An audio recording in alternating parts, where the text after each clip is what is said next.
The odds are on their side. Experience is on their side. But now he's got someone on his side. Fighting always last answer. Someone who knows what it takes Always look away. and is willing to share it. Look on your side. You're the best friend I ever had. You pretty okay too. The Karate Kid. Now playing at a theater near you. Check your local listings. In a world where podcasts reign supreme, two friends dare to ask, do you even movie? Hosted by filmmaker Henrique Couto and movie aficionado David D. Neuer.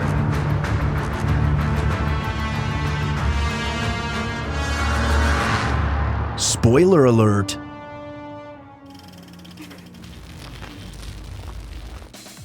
Dave, there are no miracles. There's no miracles. No. And there's no mercy in this dojo. All there is car repair bills.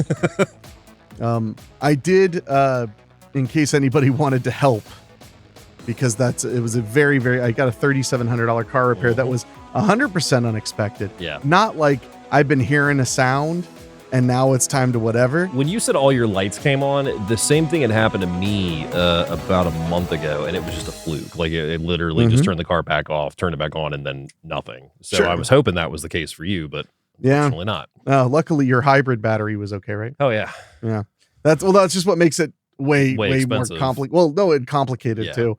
No, that car's been very good to me.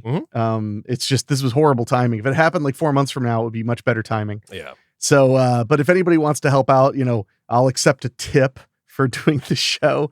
I set up a thing at weeklyspooky.com/help. It's on PayPal, weeklyspooky.com/help. I just mentioned it twice, but I'm not going to harp on it because somebody already said something shitty in the Weekly Spooky. He deleted it before it Was it the mechanic comment?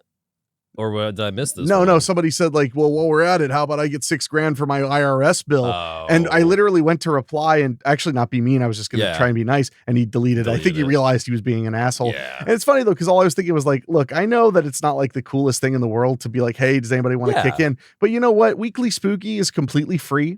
Our Patreon backers are less than 2% of our listenership. Yeah. So I ask for very little. Well, and I think it's worth mentioning, and not to toot your own horn, but I think it's worth mentioning too that you don't have a paying job. You are self-employed to the sense of that you have to make everything happen. Well, sure. It's one of those things where if it was $2,000, I wouldn't have even said anything. Yeah. It was just being $3,700 was just a bit of a lot. So I was, putting out that call. But that all being said, weeklyspooky.com/help, but whatever. By the time this airs, the sale will already be over, I think. It'll be dropping Tuesday, but early Friday. Yeah, I think that by then the 50% off sale will be over. So how dare you? Dude, 50% off is I can't run it that long because people are getting movies for like $6. Yeah. So, but I'm happy to have the cash. But that all being said, this cigar that I am not even puffing on yet, I haven't lit it, is a very special cigar to me. You want me to get my Zippo and my jacket so we could just... Don't you just have one of those like car lighter? I mean, I do still have one of those in my car. I mean, of course you do. But I don't have a cassette deck now. Oh, working cassette deck. Bummer. That's literally the I know only you like way I listen. deck. No, but it's the only way I listen to my phone. That's the only way, because I put it in through the adapter and everything for my cassette, because I don't have FM hooked up, and I haven't had FM hooked up. Your when car I bought doesn't the car. have FM radio? No, when I bought the car, it was never hooked up, so I haven't done anything to the radio, so I haven't even touched it. And so that means even the transmitter thing doesn't work unless I get an AM one, which I don't even know. If I don't think it wouldn't sound very good. Exactly. Anyway. Yes. So I'm kind of up shit creek right now, unless I can find somebody to take care of that for me. I mean, you could put a new stereo and it won't be very expensive. Yeah, but with that car, I don't know if I really want to. Well, I mean, but if you just want a working stereo, you're talking $35. Yeah, but I also have to get somebody to install it. I mean, like most I've bought stereos for I had to buy one from a Volkswagen. Yeah, I'm pretty sure the installation was included if it was more than $40. Where'd you get it from? Best Buy. Oh, okay. See, I bought from Walmart and they didn't have anybody to install it last time I bought it, and that would have been when I was in high school. So yeah. Well, installing a car stereo is surprisingly simple, and I bet it'd be even simpler because your car is older.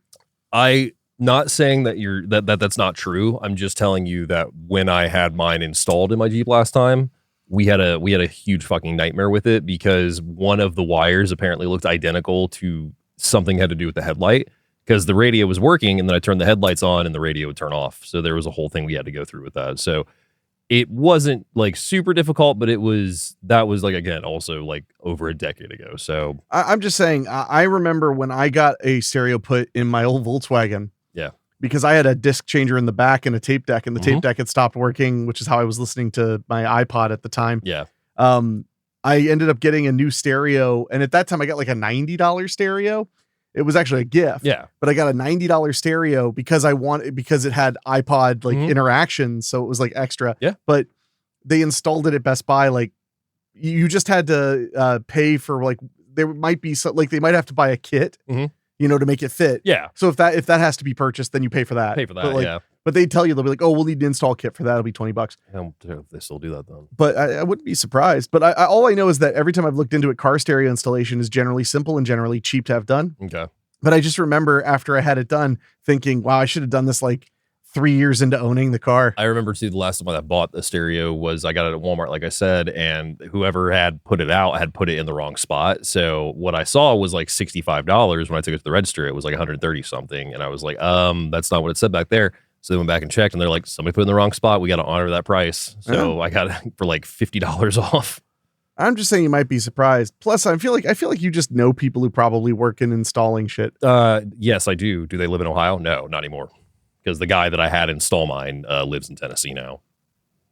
Road trip. But without a stereo. You got, well, how were we listening in the car? CDs. Oh, well, see?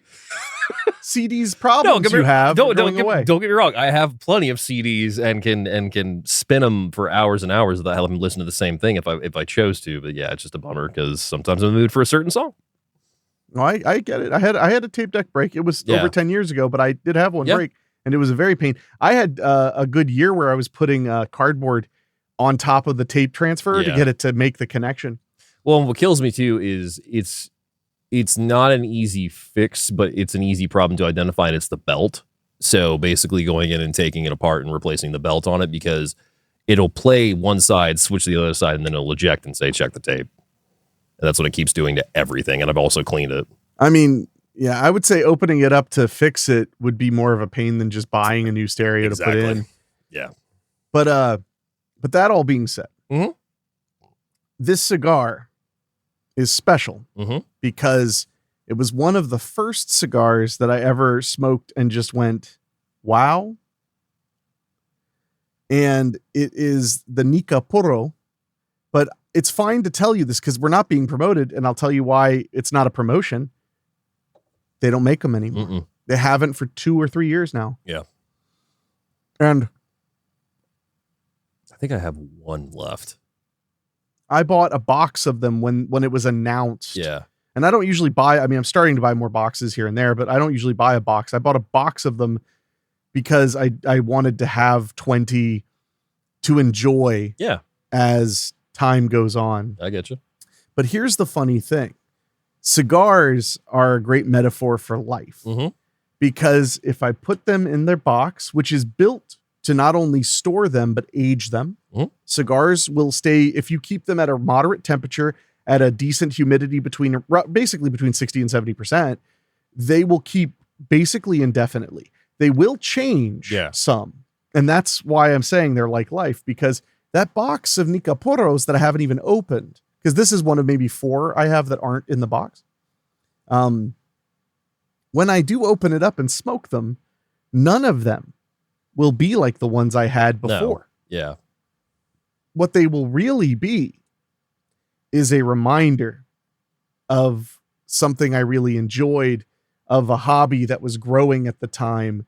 And they'll probably be very good in different ways. I'm not trying to make this all cigar. I'm actually trying to be metaphorical, but this is a very potent cigar. Very, very strong, and strong cigars age the best. So that's a nice thing. Yeah. But I'm saving them for, whatever may be a special occasion for the most part. Yeah. Are you a big save something person, or do you just kind of hork it down once you want it? I mean, it depends on what it is. If it comes to specifically to cigars, I have saved multiple cigars for special occasions. I actually had one backfire on me recently. Was it the one you left in your car? No. Do you remember those newspaper wrap cigars we got a while Jorge back? cigars. Yeah, Jorge cigars. Apparently the one that our buddy gave me, I don't know if I didn't take care of it or if he had already given it to me and it was a little dry. It was falling apart the moment I cut it. The moment I started smoking it, the leaf was just coming off. Yeah, I don't know. Yeah. I mean, it definitely sounds like it dried up. Well, but then I luckily had a Don Pepin Blue, so... Well, as I said earlier today, as I was smoking a cigar, rewatching our film for tonight, I was smoking a La Roma de Cuba Edición Especial, which I think is my favorite La Roma de Cuba so far. And as I was enjoying that, I actually had that moment where I was like, luckily Don Pepin always has my back. He's the guy who rolls those cigars and blends them. But anyway, my point is not specifically to cigars. Like, do you save anything? Like, do you savor anything? Like, how are you with things that you really love that maybe could go away? Man, it's a tough question for me because you've seen me eat, unfortunately. So like, that I sometimes don't even take a breath in while I consume my food. So I can be very... I was positive you were breathing the food. So, I mean, it depends because it's like, there's times that like I'll save a movie for like if I get a release of something and it's just like something I love. Like I've got a Jaws 2 4K I bought recently and I'm saving that for a particular day. I don't know when yet, but there's going to be a day that comes. And it's probably going to be night that I'm going to get home or I'm going to just be at the house and decide to grab a cigar, throw on Jaws 2 and enjoy myself. Saving stuff is difficult for me more so when it comes to food items or even liquor items, I would say. Like I'm not bad about like liquor. I can actually like make bottles last a good while if I want to. But yeah, I would say I'm mid on saving things. Like I enjoy doing it, but sometimes it's way easier to treat yourself on a bad day. Well, of course. Yeah. See, and that's good for you because I have been fighting for years with the problem of saving things for too long. Yeah. I'll buy special candy, like gourmet candy, and it'll expire. Or I've had gourmet sodas that I was literally like, I'm going to have this on a special movie night. They spoiled in the fridge. Because we're talking leaving years. I actually have something to add to that. So when my ex and I went to Jungle Gyms for our first, it would have been, I think it was our first anniversary trip. We went to Jungle Gyms and like had like a spree and like, got some stuff and everything. We had gotten this glass skull that was for sangria. Like you made sangria and it had the mix in it and then you put the rum into it, then cipher it out and whatnot. And I was like, I'm going to make that for my birthday when the breakup had happened last year and I didn't do it. And then I was like, I'm going to do that this year. So I took it out. I've got it prepared on my bar. And then my friend comes over Monday or Sunday. And she's like, hey, just by the way, and shows me the tag and it expired in 2023. That's a long time ago for it to expire too. Which means, I mean, well, we did buy it like 2021. Yeah. Oh yeah. I mean, that's still, yeah. Yeah.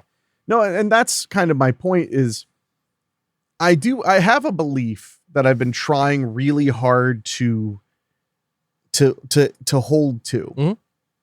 And I think I've done a good job for the last like 4 years or so, which is that you have to celebrate every victory, every moment, even if it's not certain, because if you wait until the time to celebrate is exactly right and perfect, you may simply never celebrate your entire life. Like, for instance, I'm working on something right now I can't talk about, but it's a relatively big deal project for me, and it's been high stress, like crazy. Yeah.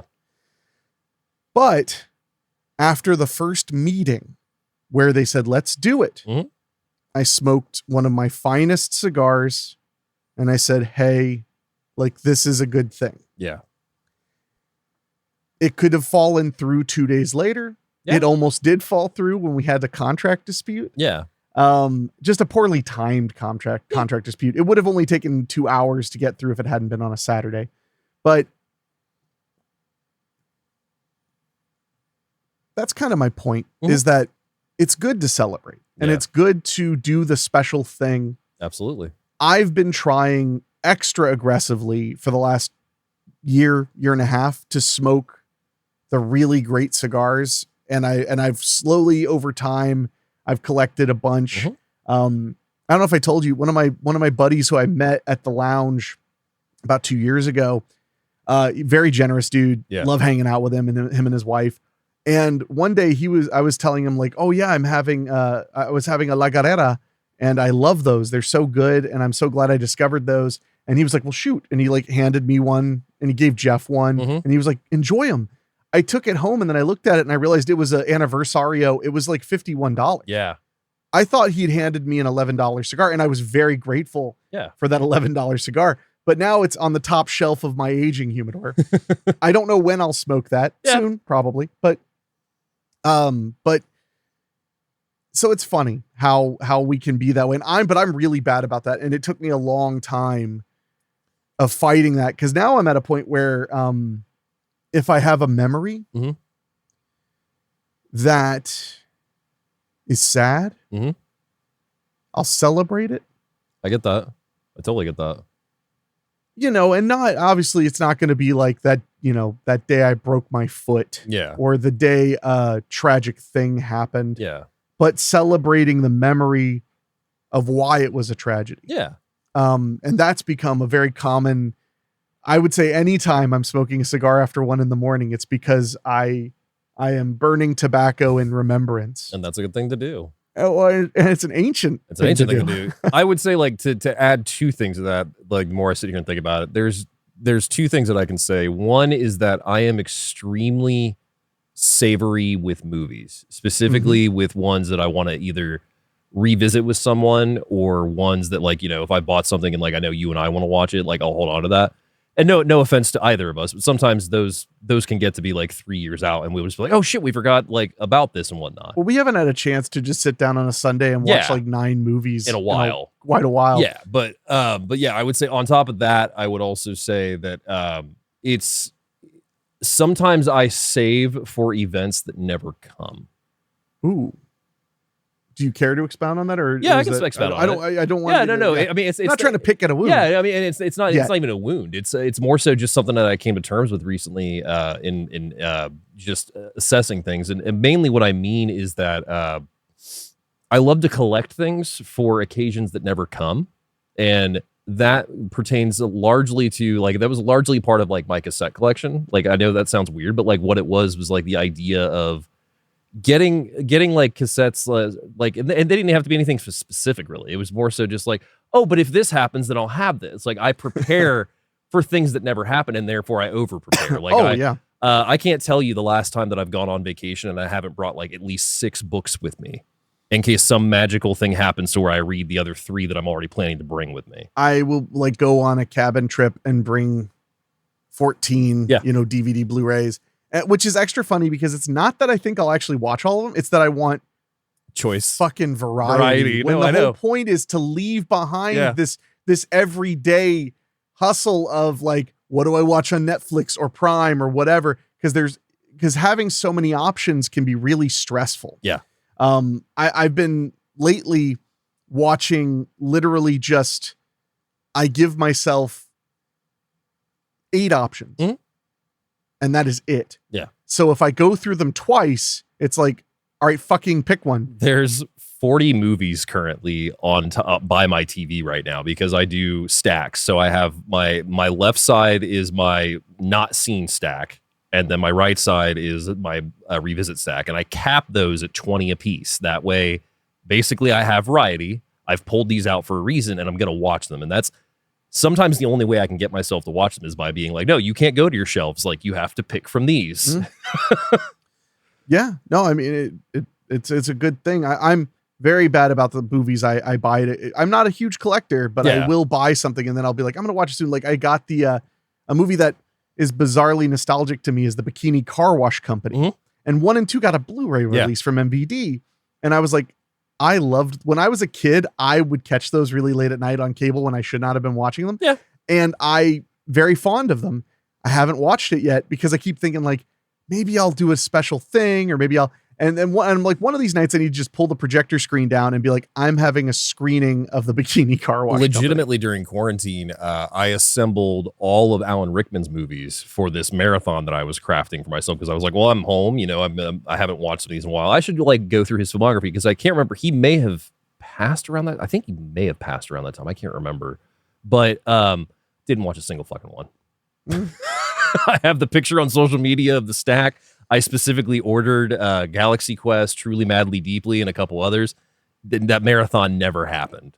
Well, at least you tried. Yeah, I mean, that's the thing is like I have all these great ideas sometimes and I just don't act on them. So what I've been trying to do lately is force myself to do that by either making that the only option or actually even setting up like a date for them in that sense.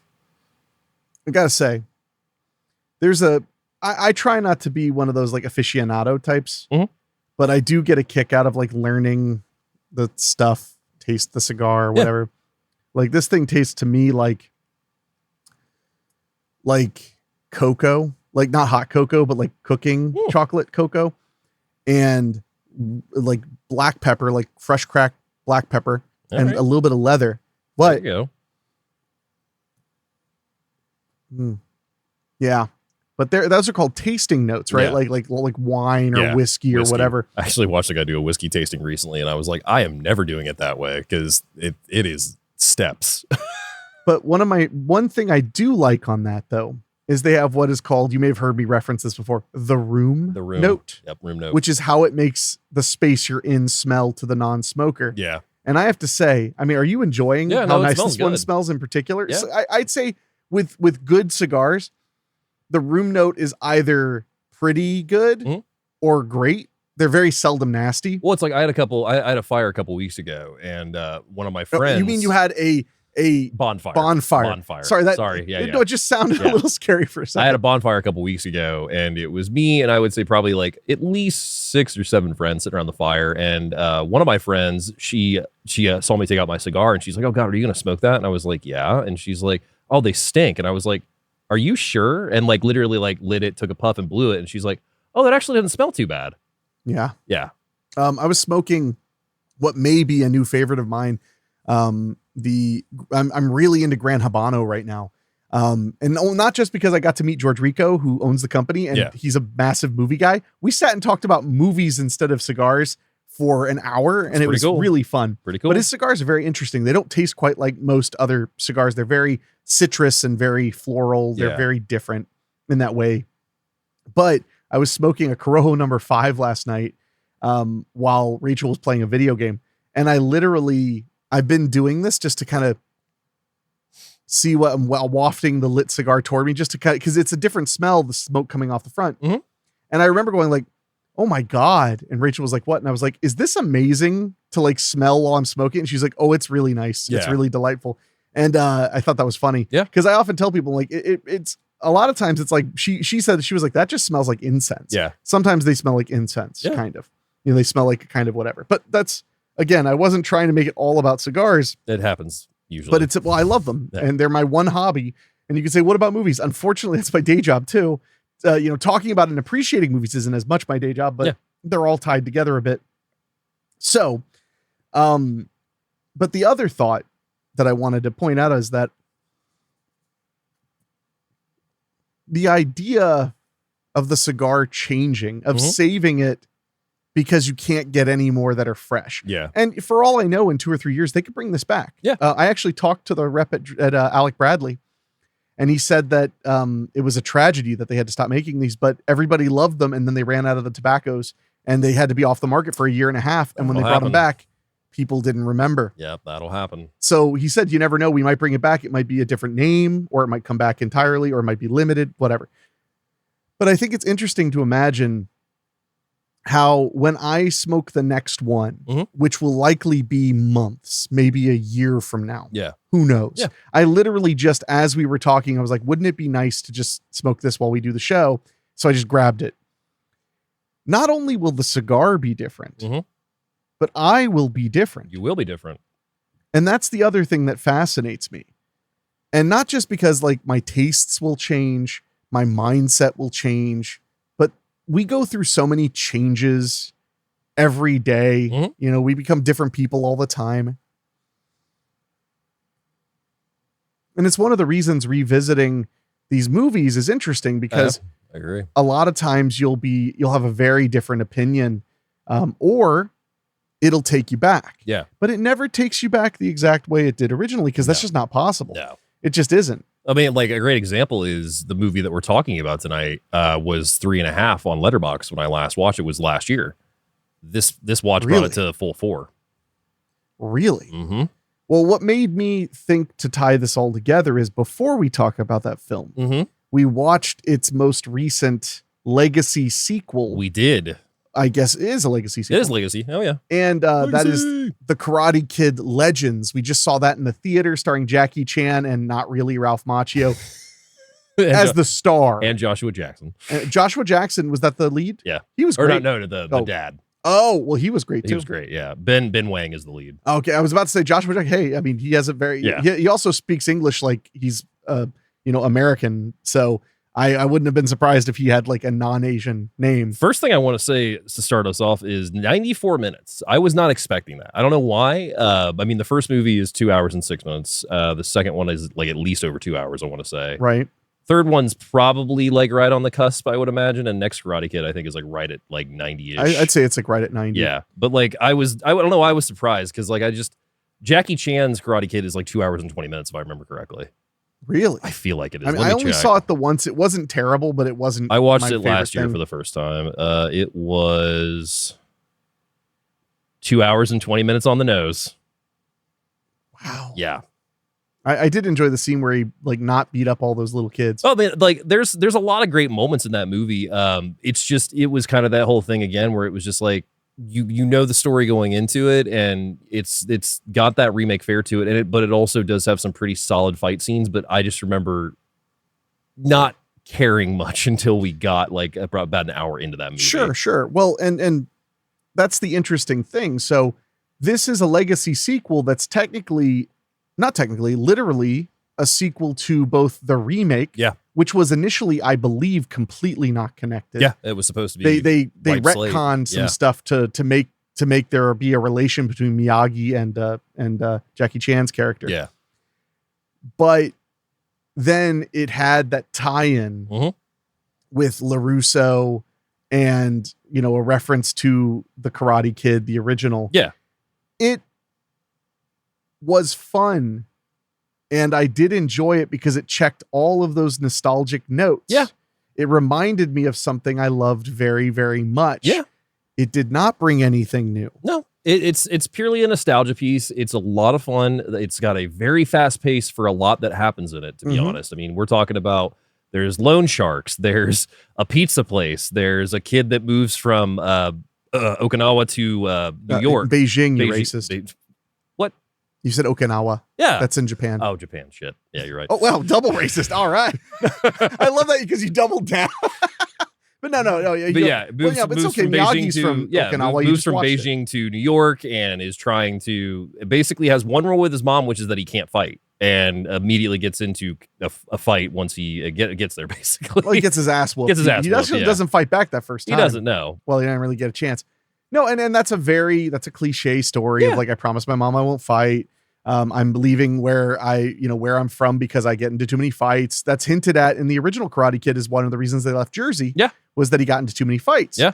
So there's a lot to like. Jackie Chan he's in a good amount of the movie, Yeah. and he's painfully likable. Mhm. The lead actor, really good. Yep. I really was impressed. I by thought him. all the characters were likable. Even the bullies like had that edge to them that was just like, oh no, like I'm supposed to not like you and I don't.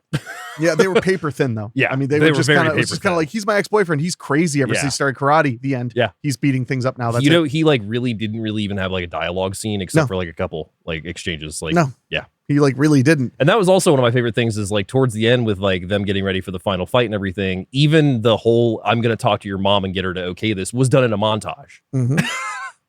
No, it was very, very high paced, but it was fun. Mm-hmm. It's just, it is, I would say, the antithesis of Cobra Kai and what Cobra Kai was doing, which was bringing an entirely new element to that story while still honoring the story. And did it better.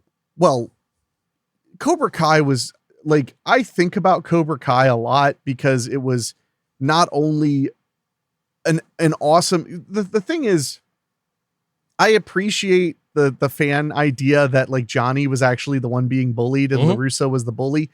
Totally fine. I don't think that, I think that that's not a revelation because I think that bullies just bully and then get bullied. Yeah. Like it's just the way it is. Both of them had troubled lives. LaRusso's father is nowhere to be found. Yep. We find out Billy's backstory much more. We get a lot of it in part 2 as well, though. We get the sense that he's a pawn and increases, you know, his sensei's game. And we'll talk about the original movie. But in Cobra Kai, we basically find out, we just go even deeper into the ideas that they originally were trying to expand on in Karate Kid 1, 2, and 3, and 4. I wish they had referenced 4 directly because I had a soft spot for it. It was always on cable when I was young. It's a lot of fun. But it's so my expectations, I didn't set them super high because I was like, well, you know, Cobra Kai got like what's 5 seasons, 6 seasons of great storytelling. It was basically a lot of the time Degrassi with incredible fight scenes. It constantly made me cry. I'm a big sucker. You're going to find out as we talk about the main movie for the idea of how powerful it is for an adult to take an interest in a child. Yeah. That's something that the Karate Kid Legends kind of didn't have. Didn't really. He just always, it's just his uncle and his mom. It was it was established with the family relationship already. And then LaRusso being brought in was just kind of the extra element of Miyagi. It's just that this kid didn't need, he already had this support system. He already had this interest that was, you know, pulling for him. He didn't really need anybody necessarily to grow as a character. Yeah. Because with Karate Kid, if LaRusso had lost, it wouldn't have mattered. Yeah. The story would still be Same. great because he grew as a person. And we'll talk about that here in a second. Will we? Maybe. But no, so I did enjoy it. And I think it's worth your nostalgia money. I think you'll get a kick out of it. Like I said, Jackie Chan is just, I can never get enough of him. Yeah. The fight scenes are super fun. Yeah. It's really fast and it moves at a lightning pace. Fights. Exactly. So, but I enjoyed it. You know what I say? I would say if you love Karate Kid and Cobra Kai, go catch it. Yeah, I would say go catch it in the theater. I would say if it's one that you think would be fun in the theater, then definitely go see it. If it's one that you think you can wait, you probably can wait to catch it on TV or whatever. Yeah, I would say it's only special in that it's like I was saying, it reminds you of the flavors that made you happy. Yeah. That's a good way to put it. It is not new. No.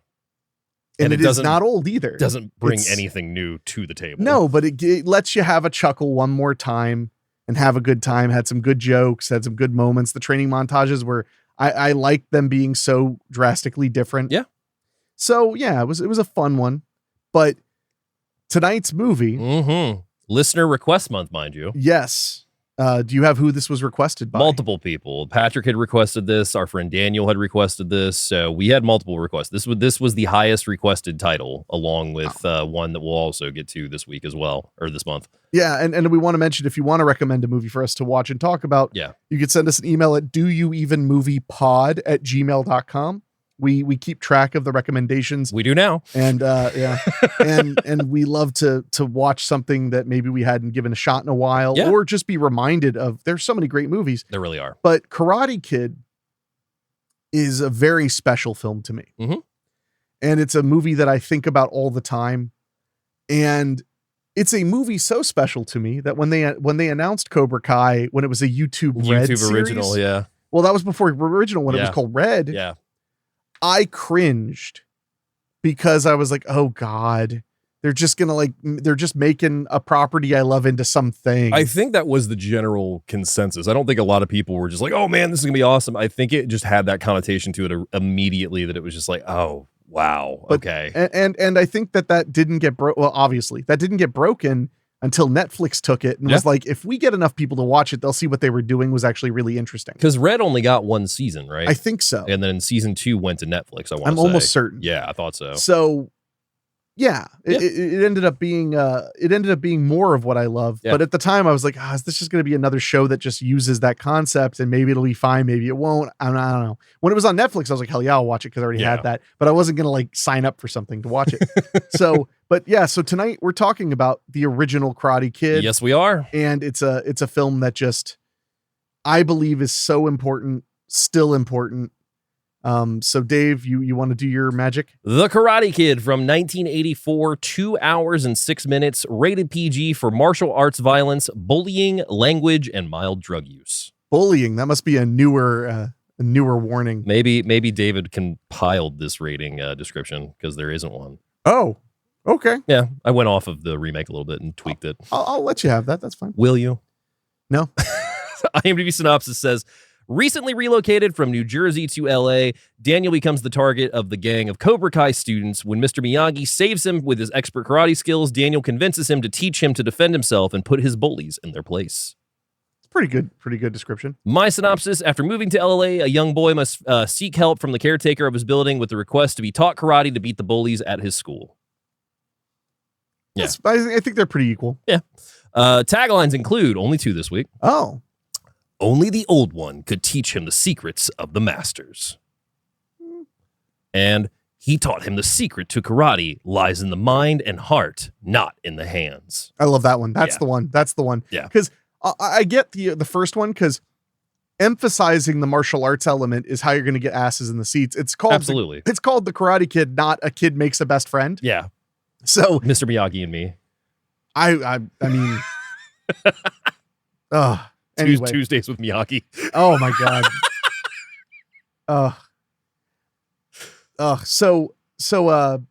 Yeah, no, I like that tagline. That second one's really good. The Karate Kid currently available on Hulu, also rentable on Prime and Fandango, but you can get it readily available on Hulu, and there is a Blu-ray 4K, multiple packs of the sequels also included with that too, so depending on which one you get, there's not a bad release of this, I will say. Yeah, I would agree. Director on the film is John G. Avildsen. He gets his start as director and editor in 1969 on Turn On to Love. Yes. Goes on to do 1970s Guess What We Learned in School Today.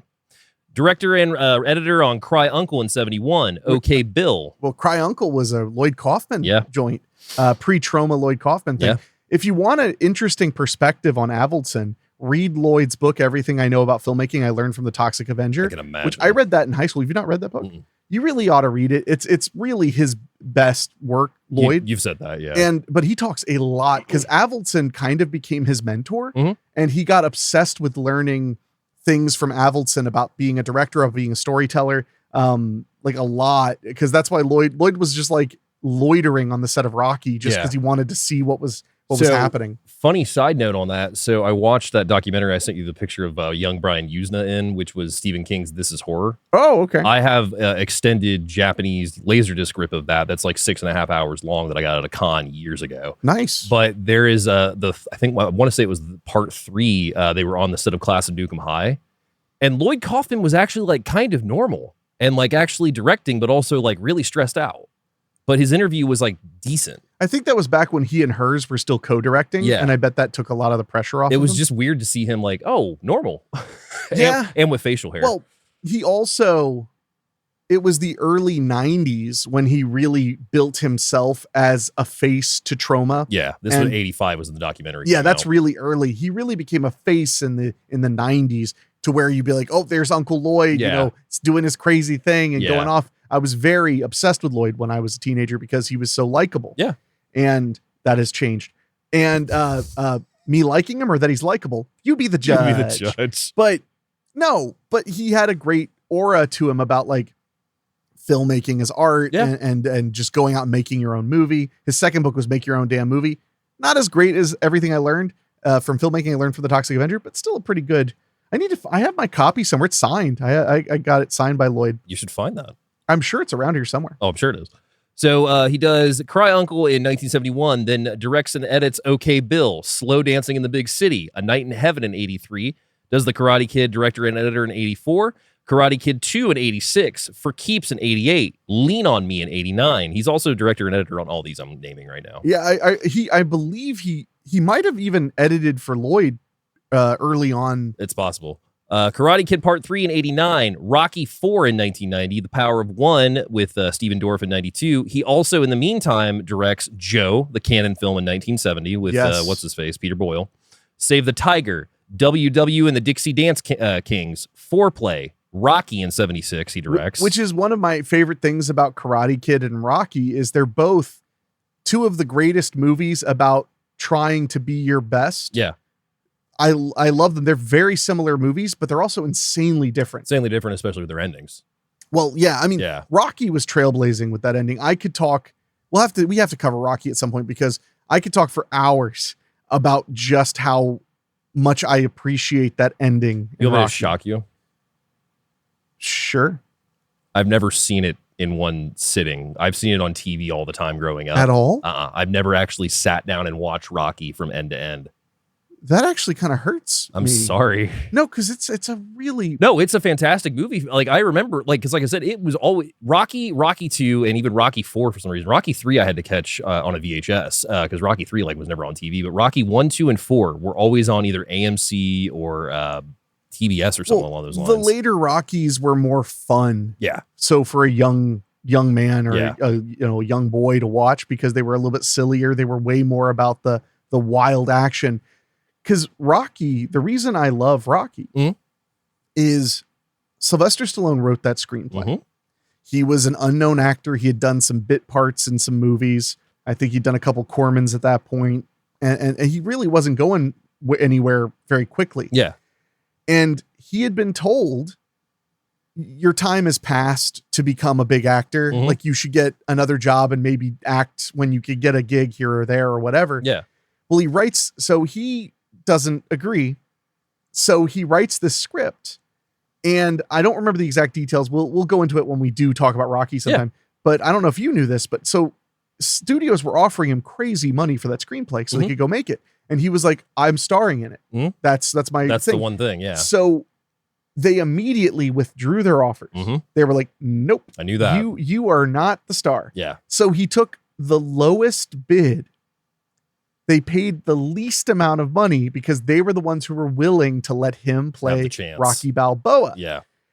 And I love it because the story can be about anything, because obviously to him, it was about his dream of being an actor. Mm-hmm. But in the movie, he is told, like, you're too old to be a real fighting champion. You could box Golden Gloves. You could box regional here and there. Maybe you'll even place a couple times. Yeah. You can keep it as a hobby to stay in shape, but you're really not that smart. You're really not that talented, whatever. And the fact that the movie is truly about him trying to be the best in the beat the best in the world. Yeah. That's what's incredible about it, is learning to believe in yourself and understanding that you are that it's not just, are you capable? It's, are you willing to do it? No. Are you willing to fail? To fail. Yeah. Are you willing to give it everything you have and fail honestly? Yeah. And when you pick yourself up, you ask yourself, did I give it everything? That's why Rocky's great. No, Rocky's like I said, I've seen it multiple times on TV, but yeah, I've never actually, like, in one whole sitting from start to finish have seen it. You should, especially because, now that you're middle-aged. Mm-hmm. but you just bumped up in your 30s. Yeah. It's a movie that's better as you get older, because as you get older, you start to realize that Rocky is really about, it's not just about chasing your dreams. It's about living and growing up. Yeah. which is actually a theme Karate Kid has in spades, especially after rewatching it today. And I rewatched it today after one of the most, I've had the most stressful 5 or 6 days that I've had in a while without there being like a personal tragedy. Yeah. But I sat down with my cigar and I started watching it. And even though I had to check my goddamn phone, I had to for work, I would put it down and just be like, man, this. And then I do whatever. I'd be like, but man, this. Yeah. So anyway, so my point just is that Avildsen had proven with Rocky that he could tell a story about the self, and do it well. And of course, there's also, you know, his use of montage was pretty new. Even Rocky had a montage. Even Rocky had a montage. Although, was it Rocky 3 where they did one montage and literally it led to another one? montage? Like the song ended. And then he started another part of the montage. That is Rocky 3. God love it. So anyway, but no, so Avildsen is in my opinion, just for those 2 films, forever remembered. So he directs Rocky in 76, then goes on to do The Formula in 80, Neighbors, Traveling Hopefully, 8 Seconds, and Desert Heat in 99 with Jean-Claude Van Damme. Oh, I need to watch that. I need to watch all of Avildsen's movies. I have not seen all of them. We unfortunately lost him back in 2017, June 16th at age 81 to pancreatic cancer. Oh, that's awful. Yeah, it is. I remember when I was afraid I had that. That'd be bad. It was bad for you. Yeah, I remember. Yeah, you know, in hindsight, I would have kept it to myself, but I was so scared. Yeah, and I mean, I needed to talk. You gotta have somebody to talk to. I get it. No, I will say one of his movies that I would really love to bring to the show, Lean on Me from 1989 with Morgan Freeman. I think I have seen that, and it was great. Such a good movie. We should do an Avildsen month of only the lesser knowns. Okay, I would love to do that. We should do that. Maybe we'll do it in like a month that's hard to pick, like January. We'll just do like. Yeah. You know, we'll just do the lesser known Avildsen month. So our writer on the film is Robert Mark Kamen. He gets to start as a writer in 1981 with Taps, goes on to do Split Image in 82, writes The Karate Kid in 84, followed by The Karate Kid Part 2, followed by The Karate Kid Part 3, followed by Karate Kid, the TV series, which you get a character credit on. Then in 92, there was a TV series. A little cartoon series. Oh, the cartoon. Oh, yeah. No, I remember the cartoon. Then in 1992, he does a movie called Gladiator, which I want to take a second here because I actually just watched this over the weekend. Gladiator is a 92 boxing movie with James Marshall, who played James Hurley in Twin Peaks, Cuba Gooding Jr., and they're buddies that are in an illegal boxing circuit. Basically, James Marshall moves back, comes to this new town with his father, played by John Hurd, who is a gambling addict and running from the mob, basically. I mean, who isn't?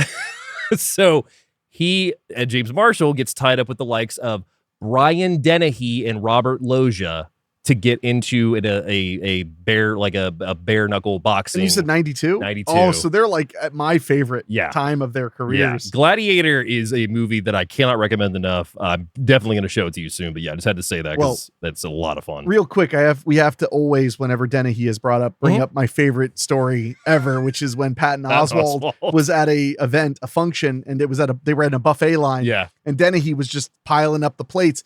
And he just turned to Patton Oswalt and said, "Character actors, no one gives a fuck if we get fat, right?" It's my favorite. And that alone makes me. I wish he was my dad. You know, like. Well, I mean, and Dennehy, everybody knows him as Tommy Boy's dad, of course, and he's got those lovable roles. He is really good in, I think it's 92, if I'm not mistaken, TV movie where he played Gacy called To Catch a Killer that I cannot recommend enough. I've heard that's good. Fantastic movie. I got it on DVD recently because Umbrella put it out. Oh, okay. So, but The Power of One in 92, Lethal Weapon 3 in 92, gets character credit on The Next Karate Kid in 94, A Walk in the Clouds, The Fifth Element in 97, he writes. Really? Kiss of the Dragon in 2001, The Transporter in 2002. I actually really like Kiss of the Dragon. Kiss of the Dragon's good. Yeah, I must have just caught that on like Showtime or something. Black Sash in 2003, Transporter 2 in 2005, Banditas in 2006. Then in 2008, he pens a little film called Taken. The writer of Karate Kid also wrote Taken. I'm guessing in a team. If it is, I didn't I'll look check up because you're doing your thing. So Transporter 3 in 2008, Karate Kid, the remake, he gets a story credit on. Columbiana in 2011, Taken 2 in 2012, Transporter, the TV series, gets character credit on. Taken 3 in 2014, Transporter Refuel gets character credit. Taken the series, he gets character credit. Angel Has Fallen in 2019, Cobra Kai he gets character credit for.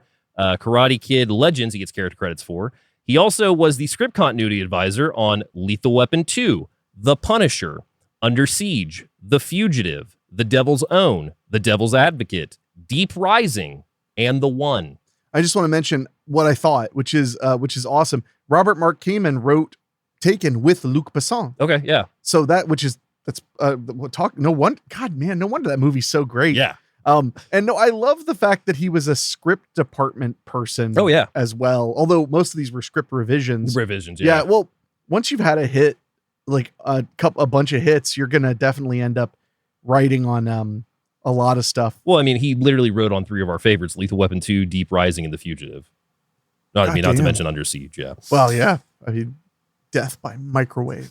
Moving on to our cinematographer is James Crabe. He gets his start as a DP in 1962 with The Proper Time. Follows it up with Everybody Loves It in 64. Shoots The Bold Men in 65. Soul Survivor in 1970. Zigzag in 1970. Wait, he shot Soul Survivor? I don't think it's that one. Okay. Yeah, because that was the 80s. Yeah, you're right. Yeah. Yeah. Lost Flight in 1970. A Step Out of Line in 71. Sweet Sweet Rachel in 71. All About Alice in 72. The Honkers in 72. Okay, I want to see that. Great American Beauty Contest in 73. Save the Tiger in 73. Rhinoceros. The Dead Don't Die. WW and the Dixie Dance Kings. The Entertainer. The Disappearance of Amy. And then in 1976, he shoots a little film called Rocky. The one about, no, I don't have a joke. Follows it up with Sextet, then goes on to Thank God It's Friday in 78, The China Syndrome in 78, Players in 79, Baltimore Bullet, How to Beat the High Cost of Living in 1980, The Formula, The Letter, Night Shift in 1982. No way. Mm-hmm. Two Kinds of Love in 83, then does The Karate Kid in 84, follows it up with Paper Dolls, followed by Police Academy 2 in 1985, their first assignment. The Hug a Bunch in 85. Covenant in 85, Long Time Goodbye in 86, Karate Kid Part 2 in 86. Oh, nice. When the Bow Breaks in 86, Deadly Care in 87, Happy New Year in 87, For Keeps in 88, and Baby M in 88. We unfortunately lost him in 89, May 2nd at age 57 to AIDS. Oh, man. Yeah. But I mean, first off, The China Syndrome, amazing film. Rocky, amazing film. Karate Kid 1 and 2, amazing films. Mm-hmm. So, I mean, the dude has a resume. Karate Kid 2 is so good that I forgot that the beginning of Karate Kid 2 was not the ending of Karate Kid 1. So it's not in my trivia for this part, or it touches on that a little bit in the trivia. But when I watched Karate Kid on TV, they put that at the ending. I don't. Is that proven beyond you? I mean, I know for a fact it didn't go into Karate Kid 2 because T2 was on after Karate Kid. It's possible they did that on the TV version, but you haven't found any corroboration to that? I haven't looked for it, but yeah, I haven't seen anything. I didn't like look in the alternate versions. I mean, I guess I could. Oh, no. I mean, it wouldn't shock me to make it fit the time slot. It was the intention originally. They were going to have that as the ending, and it actually is the ending in the novelization. I do have that in the trivia that I'll get to. Okay.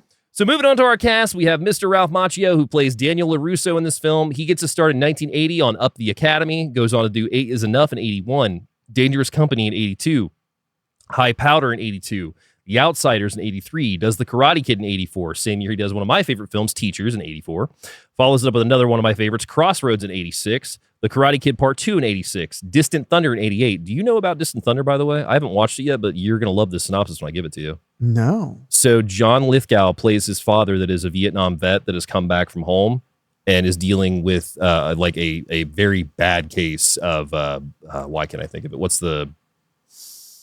Shell shock. Oh yeah, like post-traumatic stress disorder. Yeah. And so he's trying to reconnect with his son, but then there's also apparently these people that want to kill him because he's like the crazy guy in town. I've owned it in Vudu for several years and have not watched it yet, but it looks amazing. I would dig watching that. Yeah, same. Then he does Karate Kid Part 3 in 89, Too Much Sun, My Cousin Vinny in 92, Naked in New York in 93, Secret of the Nim 2, The Outer Limits, Can't Be Heaven, Twice in a Lifetime, The Office Party, Good Night to Die, Entourage, Beer League, Ugly Betty, The Whole Truth, Hitchcock in 2012. I love, he was cast so perfectly in Hitchcock. Yeah. He played the screenwriter who adapted the book. And the way that they establish him is so good. That wasn't Block. Block wrote the novel. Block wrote the novel. Stefano, right? Stefano, yeah, Stefano. When he's meeting him, he's like, he's literally Hitchcock sitting there with a cigar just staring at him. And he's like, I'm sorry I was late, Mr. Hitchcock. I just, I was trying to get here as fast as I could. I was at my therapist's office. And he's like, what could you possibly have to talk about with a therapist for all of the, for so much time that you would be late? And he's like, oh God, money, love, my mother. And then it just smash cuts to Psycho, written by Stefano. So good. It's a perfect moment. Yeah. Holiday Spin in 2012, Happily Divorced, Robot Chicken, How I Met Your Mother, Psych, A Little Game, Psych the Movie, Kevin Can Wait. Remember that show? No one else does either. Okay, good. Good. I'm not alone. The Deuce in 2017, Cobra Kai in 2018, and then Karate Kid's Legends in 2025. Yeah. And he really got to, I'm so glad he got that. I mean, more so Zabka. Yeah. Because Zabka had much more of like a B movie career. Yeah. But I was so glad that they both got to have such an awesome kind of, not swan song, but they're both, I mean, he's in his 60s and Zabka's pushing 60. Yeah. So to have them have one really great hit series together where they got to act and act and act. Yeah. I'm so glad that they'll be remembered for that forever. No, it's pretty great. So moving down, we also have Pat Morita in this, who plays Mr. Miyagi, 176 credits on his resume. Let me tell you something about Pat Morita. Yeah. My mother loves Pat Morita because she remembers everything he did before Karate Kid. Oh, yeah. And he was he a stand-up? Was Yeah. he like, I thought he was a literal comedian. stand-up comedian. Yeah. So my mom knew him as just a guy who she was laughing to the point of like crying. Yeah. Like her entire teens and 20s. Oh, yeah. Because he was so funny. No, he, one of the movies that I'll talk about on the resume here in a second is Night Patrol. And that was like, I'd seen him in Karate Kid, obviously, and Spy Hard were like the two things that I remembered him from. But he plays a rape victim in Night Patrol and like has the low Pat Morita, the little Pat Morita voice going and everything, talking about these horrendous things. And it's really funny. Well, and his real voice is totally different. Oh, yeah. Which was the funny thing. The first time I watched one of the Karate Kid movies, I don't remember which one, like when I was really, really young, it was on cable or something. And my mom loved the movies, but she was like, that is not Pat Morita. He's doing a voice. Yeah. That's my mom. She'll just blurt out things like that. So he gets us started in 1967 with Thoroughly Modern Millie. Goes on to do The Shakiest Gun in the West in 68, Courtship of Eddie's Father, Green Acres, Ronan Martin's Laugh-In, The Odd Couple in 72, Where Does It Hurt, Columbo, Cancel My Reservation, Love American Style, Hawaii Five-0, MASH, Punch and Judy, Kung Fu, Love America, or I Wonder Who's Killing Her Now, which I love that title. That's a great title, yeah. Sanford and Son, Midway, Welcome Back Kotter, Chico and the Man, The Love Boat, When Time Ran Out, Full Moon High in 81. I remember seeing him in Full Moon High and being so confused because he's being funny Pat Morita, and I had not really seen him very often as funny Pat Morita. Jimmy the Kid, Happy Days, does The Karate Kid in 84, Night Patrol in 84, so the same year he does that back to back. Wow. Alice in Wonderland, Karate Kid Part 2, Babes in Toyland, Karate Kid Part 3, Collision Course with Jay Leno in 89. Yeah. The Karate Kid in 89, which is the cartoon, Strawberry Road, Harry and the Henderson series, Do or Die in 91. Okay. Honeymoon in Vegas, Auntie Lee's Meat Pies in 92. Oh, yeah, he's in that. Wow. Yeah. Wow. Space Rangers in 93, American Ninja 5, Dave's World, The Next Karate Kid, Time Starter, Bloodsport 2, Married with Children, Spy Hard in 96. Then goes on to do Bloodsport 3, Family Matters, The Outer Limits, Mulan in 98, which he played the Emperor in, Carolyn in the City, King Cobra, Desert Heat, Gone to Maui, Brother in 2000, The Boys of Sunset Ridge, Baywatch in 01, Body and Soul, Mulan 2, The Karate Dog, Spy Mate, Act Your Age, and last performance was Rice Girl in 2014. We actually lost him November 24th of, I want to say, was it 2015? Yeah, 2015, at age 73 to kidney failure. Yeah, damn. Yeah, but a hell of a resume, 176 credits. Yeah. And he was also not one of those guys that like, he was playing like late 60s. Yeah. From like 42. He was also a voice in the Kingdom Hearts video games. Really? Mm-hmm. Awesome. Yeah. And wrapping us up for our cast is Elizabeth Shue, who plays Allie Mills in the film. She gets her start in 1982 on Burger King commercials. All right. Have it your way. Somewhere Tomorrow in 83, The Karate Kid in 84, followed by Call to Glory, Link in 86. I do remember her in Link. Adventures in Babysitting, Cocktail, Back to the Future Part 2, Back to the Future Part 3, The Marrying Man, Soap Dish, Dream On, Heart and Souls, Blind Justice, The Underneath, Leaving Las Vegas in 95, great movie, but very sad movie. The Trigger Effect, The Saint, Deconstructing Harry, Palmetto, City of Angels, Molly, Hollow Man, Tuck Everlasting, Mysterious Skin, Hide and Seek in 2005, Dreamer, Gracie, Hamlet 2 in 2008. One of my favorite performances of her because she plays herself. And And one of my favorite lines in Hamlet 2, with her in mind, is Coogan is trying to get his class to basically acknowledge who she is, because he's like, are you an actor or something? And he's like, oh, you could have looked up the Karate Kid. Dreamer with the fucking horse. Yeah. Don McKay in 2000. Curb Your Enthusiasm. Piranha 3D in 2010. Janie Jones, American Dad, Hope Springs, House at the End of the Street, Chasing Mavericks, Behaving Badly, CSI, Battle of the Sexes, Death Wish remake in 2018. Oh, yeah. Yep. Greyhound in 2020, The Boys in 2020. Yes. Cobra Kai in 2021. From Now, Super Pumped, The Good Half, and most recently, Gen V in 2023. So I have to say, I double-checked something while you were talking. Yeah. I'm sad to say I checked William Zabka just to be safe, the guy who plays Johnny. Mm-hmm. None of these people you mentioned were in Dark Justice, and I'm kind of like, or Falcon and Crest. that really shocks and makes me depressed. If anybody's going to be in Falcon Crest from The Karate Kid, it's probably going to be Martin Cove. Well, yeah. So what was your first time watching The Karate Kid? If I knew, I'd tell you. That's fair. But I remember seeing it on cable many times. They would often show 1 and 2 and 3 sometimes. 3 got played a lot more, as was the tradition back then, because cable rights were cheaper for the later sequels. And the next Karate Kid, I'm sure it only happened once or twice, but I have a memory of so many sick at home from school days or just summer days where I was at home and it being on TV. Oh, yeah. And me being like, hell yeah, gonna watch that again. And my sister loved it because it was a girl. Yeah.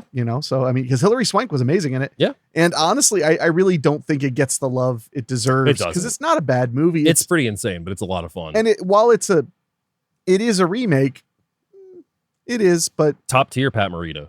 Oh yeah, he's so good in it. Yeah. He's excellent in it. So I've always loved the next Karate Kid. I have the distinct memory of being at my parents' shop, and I don't know why we all were there. It may have been when the house was being remodeled, or it may have just been they were working late that night. But they brought in a VHS of the Karate Kid that they had rented from the local library, and I'm like 6, 7 at this point. Like, had no idea about this movie. If I did, it had gone through my brain and out the other side. And I just remember putting this tape on and just being sucked into this movie, because it was just it's the fucking Karate Kid. I mean, there's so much to take in on a first go when you have no idea or any of that nostalgia or anything with it. So immediately I was just like, oh, this movie rocks. And then multiple cable viewings later, I will admit I did not see the sequels until last year in their entirety. Wow. Again, watched them on TV, that's one thing with being a huge movie fan, is that when you grow up with cable in the sense that you had, premium cable, and I had more so like the cable, like USA and TBS and TNT and all that, you watch movies, but you actually don't ever realize if you've actually seen it either uncut or from start to finish, for that matter. Sure. So that's one of those things that has been kind of interesting, even doing this show, but also just going back and watching stuff. It's just like, oh yeah, I've actually never sat down and watched this from beginning to end. Well, and it's funny because with our age gap, and it's not massive. Yeah. It's like, but it's a few good years. 8 years? I'm 8 years older than you. Not quite. No. I was born in 86, so 6 years. Yeah, 6. 6. Yeah, 6. Yeah. Okay. 92. I'm great with math. It's all good. Math. I math. But it's funny because a lot of the stuff that you're like, I watched it on USA and I watched it whatever. I'm like, I watched it on HBO when it premiered. Showtime. Yeah. Well, because that's where it goes first. Yeah. So it's just funny that a lot of times it'll be like you saw it on basic cable and I only saw it on premium cable, or initially saw it on premium cable because it stays there first. I mean, the only uncut channel I had growing up, like unless we had in those weeks where it was like, here's a free week of Stars or whatever. Weekends. Weekend. Yeah. Oh yeah. It would start. I remember those. Yeah. The only channel we had two channels we had that were uncut would have been Turner Classic Movies, which sometimes would show some stuff that wouldn't normally be shown in the daytime, I would say, and Movieplex. Movieplex is where I first saw Creepshow. Wow. Yeah. But yeah, I think the Karate Kid, the movies themselves are like as a whole with the sequels and everything, it's a full experience. Like they are a lot of fun. Yeah, and while 3 gets a little silly, at times, a lot silly. Well, yeah. But 1 and 2 are almost entirely cohesive. Yes. And I really love them. Yeah. And then I really enjoy 3. And I remember one of my favorite things about watching Cobra Kai was when they would pull the next thing from the movies and canonize it, which is why I'm mad that they never really referenced the next Karate Kid. I was literally... We were all waiting. Every season I was like, where is Hilary Swank? Yeah. All right. So you ready to get into the Karate Kid? This is going to be interesting. It is. Because, well, first of all, because a lot of it is a teen drama, a very slow build teen drama. So I don't think that the breakdown's going to really be that intense. There's genuinely not a lot that happens in this movie, honestly. No, I mean, people talk but that's, I'll get into why I love that and why it's important. So we open and it's 1984 and 17-year-old Daniel LaRusso and his mother, Lucille, are moving from Newark, New Jersey to Reseda, Los Angeles. And we're seeing that everybody's crowding around the car. They're all saying goodbye and they're running on down the road into the car. They're going through Arizona. At one point, they're at a hotel and the car won't start. So I love when they're starting the car. That's the best because it actually comes back in the movie several times. Yeah, no, I love that. So they eventually make it to Los Angeles and they pull up to their apartment and, she's getting out and Daniel is not really looking forward to this move. He didn't want to move away from his friends. He doesn't see why her job had to take her here because that's what we find out is that she works for a computer company and that's where she's been relocated at. Yeah, but unfortunately, she's definitely starting somewhat from scratch because they move into a very lower income area and a very small apartment. Yeah. But the apartment complex, what it lacks in having a pool that's clean enough to be near. That's one of my favorite things is she keeps telling him about the pool the entire time. And then when we see the pool, it is completely empty except for like a little puddle of water that a duck is swimming in. Yeah. Oh my God. And then the moment he sees his mom after he's got his luggage up, because he meets a nice guy who's just chatting with him. Yeah. And he realizes that like people are generally friendly where he's living. But when he walks in the first thing, she says, I'll call about the pool first thing in the morning. I wish I could remember what his friend's name is. It's not Freddie, is it? I don't remember because it's such a brief moment. But I like that because it doesn't go for the easy of just everybody hates him. Yeah. It doesn't do that. It doesn't. And that's and maybe I'm insane for feeling this way, but one thing I feel about Karate Kid is that it is nuanced and subtle most of the time. Yeah. And we realize pretty early on that LaRusso has a temper, that he's angry with his mom. Well, the way that we meet the friend that he befriends first is he kicks the door open and actually kicks that guy to the ground by accident at the complex. And then they're friends immediately. Like he's got a soccer ball. He shows him some tricks with it and everything. And then they end up going to the beach the next day, which I love that because the whole introduction of him going to turn on the water. Oh, the water's broken. Go find the handyman. So he goes downstairs and we get the first look at Mr. Miyagi. And what does he say that he'll be there tomorrow?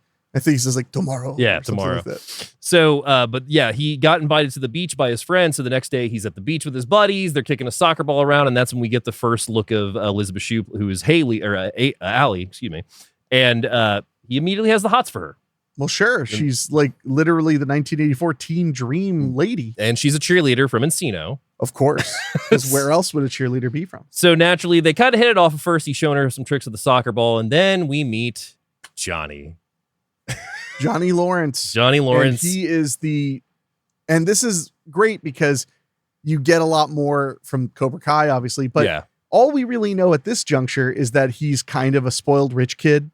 So you know something I picked up on this watch that I hadn't before? What's that? When she kicks his soccer ball, I think she's doing it to get him away from her because Johnny's coming because she hears the dirt bikes. Oh, yeah. No, she knows that he's trouble. Yeah, because I never noticed that before because I was like, well, wait, like she kind of did a dick move and like hit it like really far. And then, they come from behind. So Johnny and his gang go down because he sees that Daniel is kind of flirting with his girlfriend. But you also find out that they've broken up recently. Right. But Billy doesn't see it that way. He does not. So that is when he decides to basically confront her and starts talking about Johnny. Sorry. Billy's his real name. Yeah. Sorry. He starts confronting her about, talk to me and everything. And she's got a radio. He turns the radio off, ends up throwing the radio down. And then that's when Daniel decides to get involved. And Daniel has expressed that he knows some karate. But what he doesn't know is that Johnny and his buddies belong to Cobra Kai. And Johnny is about to whoop his ass. Yeah, he literally had taken some karate classes at the Y. Yeah. At the YMCA back in Newark. Yeah. So Johnny starts just throwing punches, kicking. I mean, and to go ahead and just say this now, there's a lot of fighting in this movie. We can't describe the fights one step at a time and everything. But Johnny kicks him. Johnny throws him to the ground, and Daniel gets one punch in, and you're thinking, okay, now he's going to do it. Johnny lays him the fuck out. No, he whoops his ass. Yeah. And that is that. And then his friends that he was, hanging out with on the beach are just like, oh man, some karate kid. And that's where the name comes from, which I always thought that was funny that like the actual title of the Karate Kid was an insult from the friends. Oh yeah, no, it's a very clever concept and a perfect title because he was the Karate Kid. He was the Karate Kid. So now he's embarrassed. Even Allie comes to his aid and he's just like, leave me alone. So then the next day they're all at school together and he's, it's his first day at the school and everything. And that's when we see that they have soccer practice together. Johnny and him get into it again. And Daniel's just like, I hate the school. I hate everything about it. Yeah, because they tackle him and just mess with him in the soccer class. He stomps off saying, I hate this damn school. Yeah, because the teacher kicks him out. Yeah, I think it was just PE. Yeah. Yeah, they were just in gym class. And you're already starting to see that LaRusso has a lot of anger in general. He's angry about a lot of things. But that's not all he has going. He wants to make friends. He wants to be social. He is charming. Yeah. He's not a bad kid, but he doesn't handle reverses very well. He doesn't handle when things don't go his way very well. And it also adds to the fact too that like since he got beat up, he's got a black eye that his mom totally sees the next day that he's trying to hide under a pair of sunglasses. Well, and then she's like, "Oh, great. So it's going to be just like Newark all over again." Yeah. So Miyagi ends up coming over the next day, and Daniel is practicing karate. Miyagi, immediately is like, "Oh, karate." Yeah, he's practicing punches, reading a book. Yeah, he's like, learn karate from book. He's like, well, yeah, in the YMCA. When I was back in Jersey. So he fixes the sink, and that's basically all we get of Miyagi for this time. And then some other things happen, and this all leads us basically to a couple more times that Johnny and his buddies just fuck with Daniel. There's the one serious one is he's riding his bike and they come up along him on their dirt bikes and they take his bike and throw him and the bike over the side of a hill and he rolls. He rolls it and he takes a pretty hard fall. Takes a hard fall, so does the bike. And then this leads him to go back home. He's throwing his bike into the trash can. He's, crying to his mom about why did we have to move here and everything. And she just sees that her son's completely distraught by this point. Right. And also, while this is happening, he's thrown his bike away and somebody peeks around the corner from his little hideaway and it's Miyagi.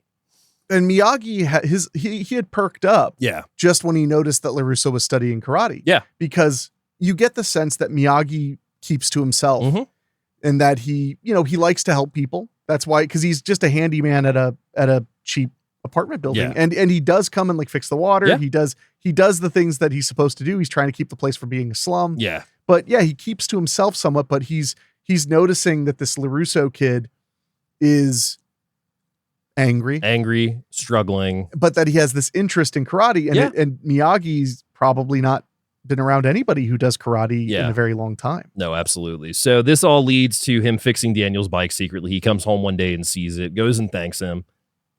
And also we get a little take of this point of the famous catching flies with chopsticks scene. Oh yeah. Which Daniel does on his first try. Yeah, well, that's a little bit later, and it's hilarious. That's so good. Well, and that helps give Miyagi some depth.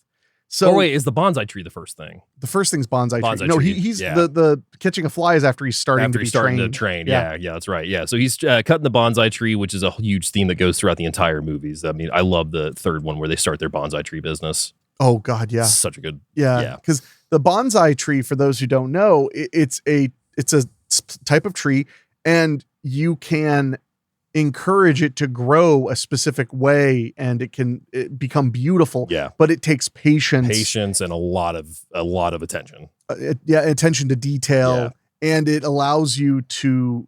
It's really Zen, for lack of a better term. It's very mindful to do. So while this is all going on, we've also had a scene where Daniel goes to the Cobra Kai to try and see if he wants to enroll, but he realizes that Johnny and his buddies go there, and he also gets a taste of Kreese, who is an ex-Vietnam vet, and he is a hard ass. Yeah, he wants to go learn karate to protect himself, and then realizes that's where all his bullies are, and that it doesn't seem like they came to being bullying shitheads on their own, because Kreese himself is clearly an adult bully. Yeah, and while this is all happening, he's also trying to get a little closer to Allie, but anytime he sees Billy and his buddy, Johnny and his buddies, he walks the other way, and even Allie gets to a point where she's like, you don't have to be afraid of them, and he's just like, oh, I'm not, this is just, it's fine, and wanders off.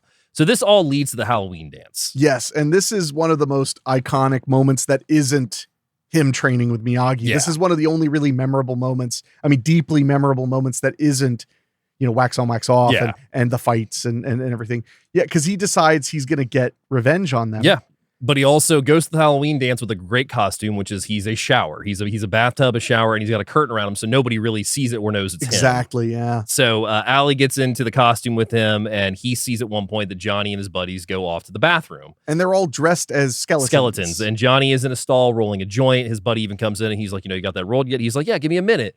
So Daniel sneaks in, runs a hose right over the top of the stall, turns the water on, basically ruining the weed and the costume. Yeah. And Johnny is pissed. And worse yet, embarrassing. Embarrassed, yeah. And these guys, I mean, even being embarrassed in front of nobody, is enough to make them livid. And they already have it out for LaRusso, obviously. Oh, yeah. So LaRusso goes into a huge sprinting match through the gym. Luckily, Allie trips them at one point, so that gives them some time. But trips the bad guys. And I will also say that this is the part where I lose a little bit of sympathy for Daniel, because he totally causes a car accident right outside of the dance. No, Daniel is not. He is a kid that is, get emotional, but he is teetering on becoming a really bad kid. Yeah. And which will become a bad man. Yeah.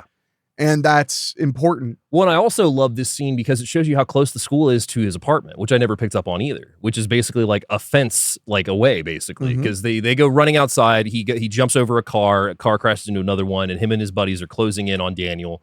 He gets to the fence right where his apartment is on the other side, and he's climbing the top of the fence, but they get him. They pull him down, and they just start beating the shit out of him. Yeah, and there's, how about 5 of them? Five of them, to the point where one of the, Bobby is the guy, and he's just like, he's had enough, man. And he's just like, I'll tell him when he's had enough. No mercy in this dojo.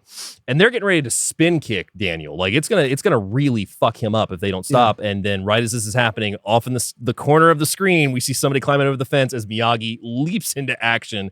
9 seconds is all it takes for these bullies to be down. And highly, it's important to point out, highly defensive. He's not just running and punching everybody in the face. He's dodging them, flipping, grabbing their arms and using their momentum against them. Yeah. Getting them to hit each other, getting them to fall over, getting them to hit into fences. And hurts them. I mean, but they're hurting themselves because like I said, he's using their momentum. So exactly. He's not really throwing punches. He's just completely like, oh, you want to do this? Okay, well, I'll throw you right down. Yeah. He's a virtuoso in fighting. And these kids, they're not all the things we learn about Miyagi. They're just throwing fists out of anger. They have some training, but they don't have discipline. They don't have skill. Yeah. Really. Yeah. So this all leads to Miyagi taking Daniel back to his little cubby thing at the hotel, at the apartment. And he, nurses him a little bit, gives him some tea to sip, and takes care of the wounds. And Daniel wakes up and he's just like, how'd you learn all that? And he's just like, oh, I've been studying for a while. He's like, well, can you teach me? Well, I love my first favorite lines is I didn't know karate. And he goes, you never ask. Yeah. Which is really great because Miyagi is so stoic and so to himself. Yeah. Oh yeah.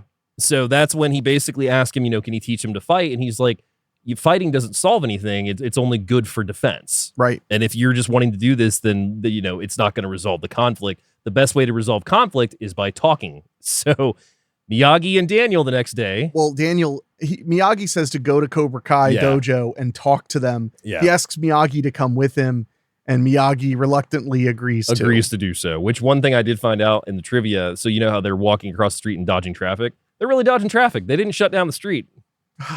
Good old 1980s movie magic. So they get to Cobra Kai, and immediately Johnny sees them, and Kreese is doing his class and everything, and he calls Johnny into detention. He's like, what's got you distracted? And he's like, oh, class, we have some visitors. And he basically is like, I heard you attack some of my students the other night. And he's just like, well, 5 against 1's not really fair. And he's like, well, that's what we teach here and everything. And he's like, what's the best way to solve this? And he's like, let's fight now. And he's like, no. He's like, let me train the boy. Well, he doesn't say no, let me train him. He just says no at tournament. And he points at a poster for the All Valley. Yeah. And I love this because it dawned on me why. Why is that? Well, I'll tell you later. No, I'm just kidding. Next episode. On the next episode of Do You Even Movie? No, but when he says the tournament, if you take it at face value, that is a strange move to be like, I'm going to train you in multiple weeks. Yeah. And then you're going to fight in a karate tournament, like a real tournament. It's a weird choice unless you think about it from what happens because of it. Because Miyagi says, if we're going to do this, we're going to do it there. Mm-hmm. And until then, leave him alone. They have to leave him alone. Yeah. Let him train, let him whatever. And Kreese says, fair enough. Yeah. You will leave them alone. And it's great because they're, like, yes, sensei, like they're terrified. I love that he calls him, you're a stubborn old cow. All right. I like that. Yeah. Yeah. Though there's an interesting, the way Miyagi stands up to Kreese, he does kind of respect that. Yeah. He's kind of like, oh, I appreciate that you'd walk. Like, I'm mad that you'd walk into my dojo and talk to me like this, but also that's some balls. Yeah. Yeah. Yeah. So they decide that they're going to wait till the old tournament, and this is where we start the training.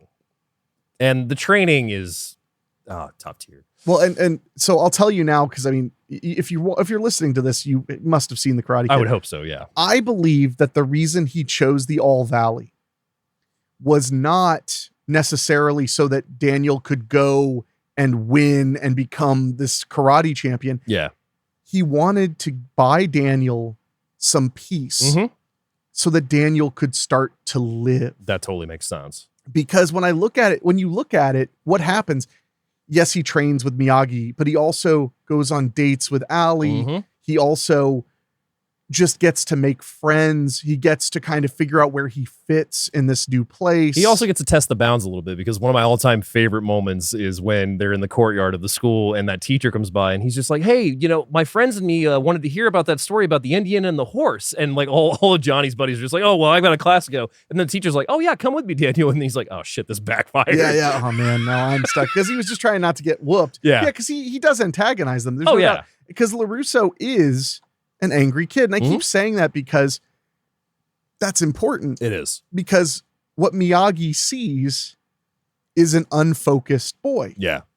And a lot of kids get in trouble when they don't have anything to do with their free time, or when they have a lot of energy to burn off. Yeah. It's kind of like, this may be very controversial. I was having a really good conversation with my friend Barb about this, talking about how, like, in schools, they'll say, like, girls should dress modestly because boys will whatever. Yeah. I understand the argument, like, well, boys should learn to not do that. Yes. But boys are different than men. Boys are being, against their will, pumped full of testosterone nonstop. They don't know when it'll start. They don't know how much they're going to get, because that's puberty. Yeah. So I'm not saying that they don't deserve to be punished for doing bad things. I'm just saying you have to expect different things from young boys, because they're literally being pumped full of anabolic steroids, like, and it makes them want to do all kinds of things. I mean, when puberty, I don't know how it was for you, but like when puberty started for me, I mean, like, I wanted to scream, I wanted to fight, and I wanted to cry. I was an angry young man. I wasn't super, well, I was depressed all the time. I wasn't super like angry. I was angry alone, but my point is that, like, puberty's really hard, and it's hard on women in other ways as well. They feel awkward just like men do. And puberty's a rough thing for everybody. Yeah. But with boys, like, having something to focus on is super valuable. And again, also gives meaning to the fact of having a mentor like Miyagi. Like, anybody that has that person that takes an interest, like you said, is going to absolutely invest their time, and hopefully I can change him. Well, Miyagi was an angry kid. Yeah. And they allude to it a tiny bit in this movie, but in the further lore between the movies and Cobra Kai, especially in the movies, because when they talk about what he was like in Okinawa, you realize he was constantly getting in trouble with his father, who he speaks of with this incredible admiration and respect. Whenever he's like, how did you learn this? My father. How'd you learn to do the trees? My father. How'd you learn karate? My father. It's all about his dad and the time he spent with him. But LaRusso, his father died when he was young, and kids and boys without fathers tend to struggle with finding their place. And I know very well. So having an adult, especially a man, look at your situation, look at you and be like, I remember being a boy and not knowing what I wanted to do, but knowing I was mad. Yeah. And I had no focus. Yeah. You look at him, and the bonsai tree is a metaphor for not just LaRusso, but for your life. Yeah. And that's the big thing, because as the training starts, one of the most famous things about this movie is that he makes LaRusso just do chores because he takes him to this neat little house, and you realize that Miyagi has a home, a full-on house that he basically never wants to be at. Yeah. because it reminds him of his wife who He's left got a him. And beautiful garden. He's got an auto body, he's got a garage and he's got a bunch of cars as well. he's got a bunch of classic cars Yeah. that he's restored because that's Miyagi's favorite thing. He likes to fix things. Yeah. And with Daniel's another project. Yeah. But if you look at how the training works, he's doing household chores. Mhm. What do you need to do when you're a kid with your parents? You have to do chores. Right. Yeah.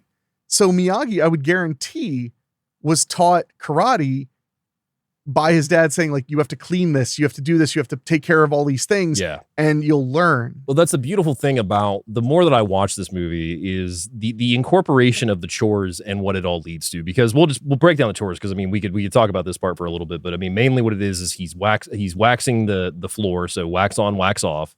He's doing sanding, he's painting a fence, he's painting the house. All of these things incorporate the movement to the point where he's painting the house one day, Daniel goes to the house and Miyagi's left a note because basically every time that he's gone so far, Miyagi's shown him and then hey, do this. And then, all right, good job. Come back early tomorrow. We'll keep going. So he's been doing these chores for, I would guess, probably about a week now. Yeah. And I love the part where he's like, I painted the fence. He's like, both sides. And he's like, and he just goes back to painting the fence. And there are a few times he gets frustrated. He's like, why are you're just making me clean up? That's my favorite. That's one of my all-time favorite scenes because this is when he's painted the house and Miyagi has come back from fishing and Daniel sees this and he's just like, wait, you went fishing? And he's like, yes. And he's like, well, why didn't you ask me? He's like, well, you had work to do. And he's like, I'm being your goddamn slave, basically. Yeah. And goes off and he's getting ready to storm off. And that's when Miyagi calls him back and he goes, Daniel, son, go ahead and show me wax on. And I love it because he keeps wanting to drop to his knees and do it on the exactly. floor. He's like, no, stand. And then that's when you start incorporating. And he shows him that when your hand moves like that, I catch it. And when your hand moves like that, I catch it. Now do the fence, stopping it. And you realize that he's been learning motions and muscle memory. Yeah. But on top of that, he's been learning that if you want to be a good man, you need to have discipline to do the things you don't necessarily want to do, but that are constructive. And I think this is important too.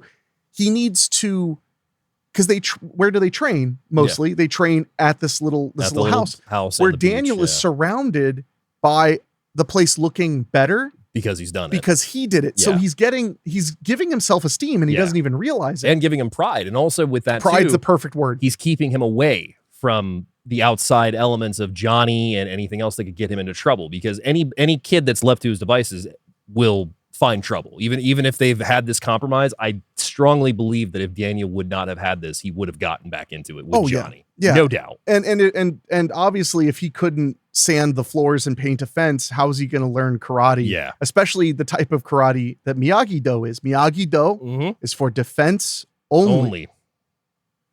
But that's why I love this movie so much, because he gives him something to do, somewhere to be, and something to aspire to. The bond develops to a point of you really start to see that Daniel's always respected Miyagi, but then it becomes more of the father figure that he never had. Yeah, well, Daniel's not a particularly disrespectful young man. No.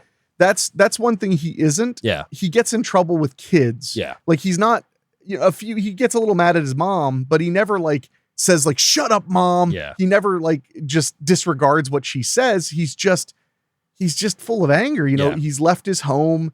His mom is gone all the time. Again, I lived that. I lived having, an empty house to come home to a lot. And it wasn't because, even I'm very fortunate that when I was growing up, it was a negative and a positive. I was a very intelligent young kid. Yeah. And that's not a brag. I mean, I was very depressed and stuff like that, but I always understood that my mother was doing things for us. Yeah. So I never resented her for being away a lot because I knew that she was not out having fun. I get that. My mom worked for a long portion of my childhood, 2 jobs. Yeah. And I mean 2 jobs. She worked an office job till 5, and then she'd work 6 to 11 o'clock at night at the mall. Yeah. Yeah. And I remember never resenting my mom. There was a little while back, because we try to eat lunch together every week. Yeah. And we talk a lot. I'm very close with my mother. But my mom one time was telling me how embarrassed she was that I spent so many nights asleep at my babysitter's house, and my mom had to come and get me at like 10 or 11 o'clock at night, pick me up, put me in the car. And she was always like, I'm sorry that, that we couldn't just be like everybody else. And like, I'd come home and I would just make you dinner. Mhm. We got there though, because she was putting that time in. Yeah. But it's funny because she would say like, I'm sorry. And I would be like, Mom, some of my fondest memories of being a little boy were you coming and waking me up in the guest room at my babysitter, picking me up, put me in the car. Those are like, they make me so happy. Yeah. Like, I mean, I'm crying. These are very happy tears. Yeah. Because it was like, I still will think about it because I used to fall asleep watching Alfred Hitchcock Presents. And then Mom would pick me up. And to me, it was good. Yep. It was wonderful. And then on the weekends, she would sell Tupperware or Mary Kay. And my first job, I think I've told you this, my first job ever was entertaining the other kids. Mhm. My mom, we had an old Nintendo. And my job was to get the kids to play the Nintendo so she could get the moms to buy some friggin' foundation. Because look at your face. Like, you could be so much prettier. But my mother grew up with very little. Mm-hmm. And we started out with very little. And my mother, she never would admit this because she's too sweet, honestly. But like, she went without a lot as a kid because her mother just didn't care to work hard enough or to try to make their situation better. She was just like, well, we have a place to live and you eat most of the time. My mom had those stories about like wearing the same clothes for days on end, and kids would make fun of her because they would notice you're wearing the same clothes. And my mom, when she was 10, 11 years old, had to learn how to make her own clothes so that she could have something new to wear when she could scrounge up material for it. I don't understand that because my mother would sacrifice everything to make sure I had enough food and I had food I liked, and that she really gave everything to me.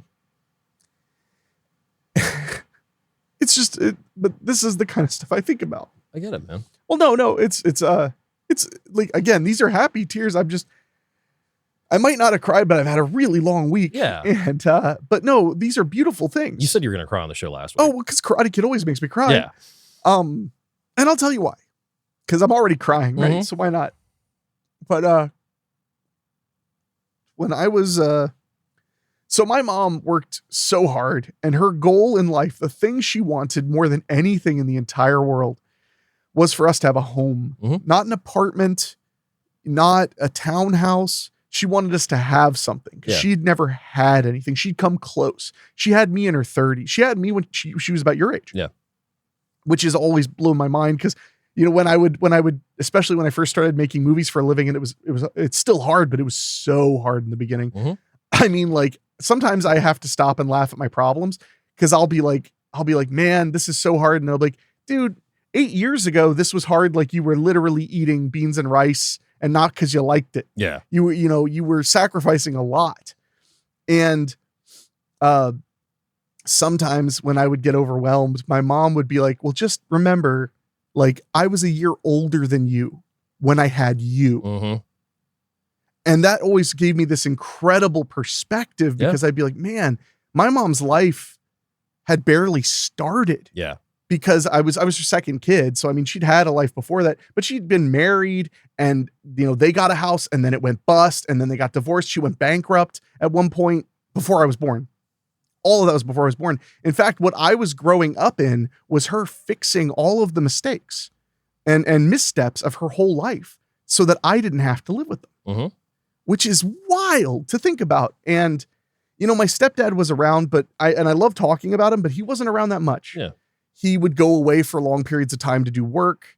Their relationship was rockier than I was aware of, which was a testament to them. They did not let me see that I never saw them fight. I never saw them argue, but every now and then, he'd be, my stepdad would be a little quiet, and then he'd go back and work in California or Alaska or one of those places. He'd go and work for a while, and he'd come back, whatever months later, and things would be a little bit better. They gained some perspective, but eventually he did one of those. And when he came back, he moved out. Yeah.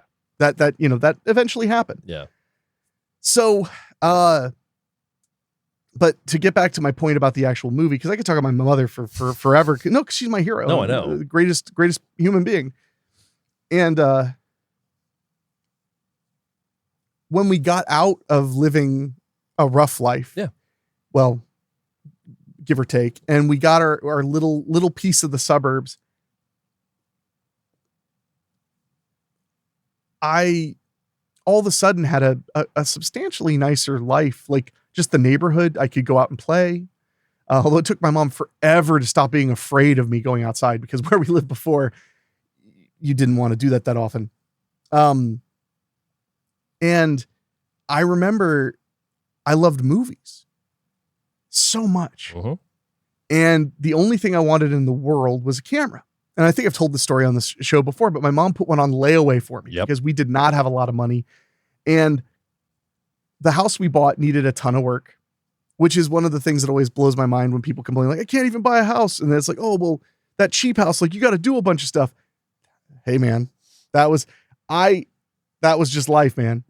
You know, we moved into a place with yellow wallpaper and shag carpet, and the roof wasn't quite good. And yeah, so anyway, but my mom saw I had an interest, and she was always trying to get me to chase interests and be a kid. And one day I ended up at the Miami Valley Cable Council, which was our cable access place, because I had seen it on TV. And I was like, I want to learn. I want to be around this stuff. Yeah. Which is very, telling, because I was 12 years old. And I was like, all I want to do is like learn how to use a camera. I want to do all this stuff. And I'd been filming everything and making little videos in my bedroom. I was talking to her about this at lunch literally last week. I asked her, I was like, how did you feel about the fact that I could go in my bedroom on a Saturday after like filming the dog and stuff, and I would sit and edit from a VCR to another VCR for like 6 hours straight. I would just be that laser focused, which is just not normal for little boys. No. They want to run and jump and skin their knees, but I was like into this. But then when I went to the cable council and I started learning these things, I met my Miyagi. Yeah. Yeah, you did. So this one's hard. Yeah. But there was a guy that worked that worked there named Andy. And Andy saw this awkward kid with a lot of personality. I was shy, believe it or not. I was a pretty shy kid. I can believe it. And you're the only one. But Andy saw this shy kid who had like a ton of interest. And it felt, when I was watching this, it was like, man, it was like him when he's first saw me in the edit bay, and he sees me like trying to edit a scene, and he's just like, it was like Miyagi seeing like you're reading a book on karate. You know, he was like, he would sit down and just be like, if you do this and you do this, it'll come together. It'll be a scene. Yeah. And he was the only person that I knew who had made a movie. He was creative all the time, and he took a major interest in and changed my entire life. And that's one of the reasons I really can't overstate how important it is. And it's no shade to like a guy like you who had two parents who were freaking really great people. Yeah.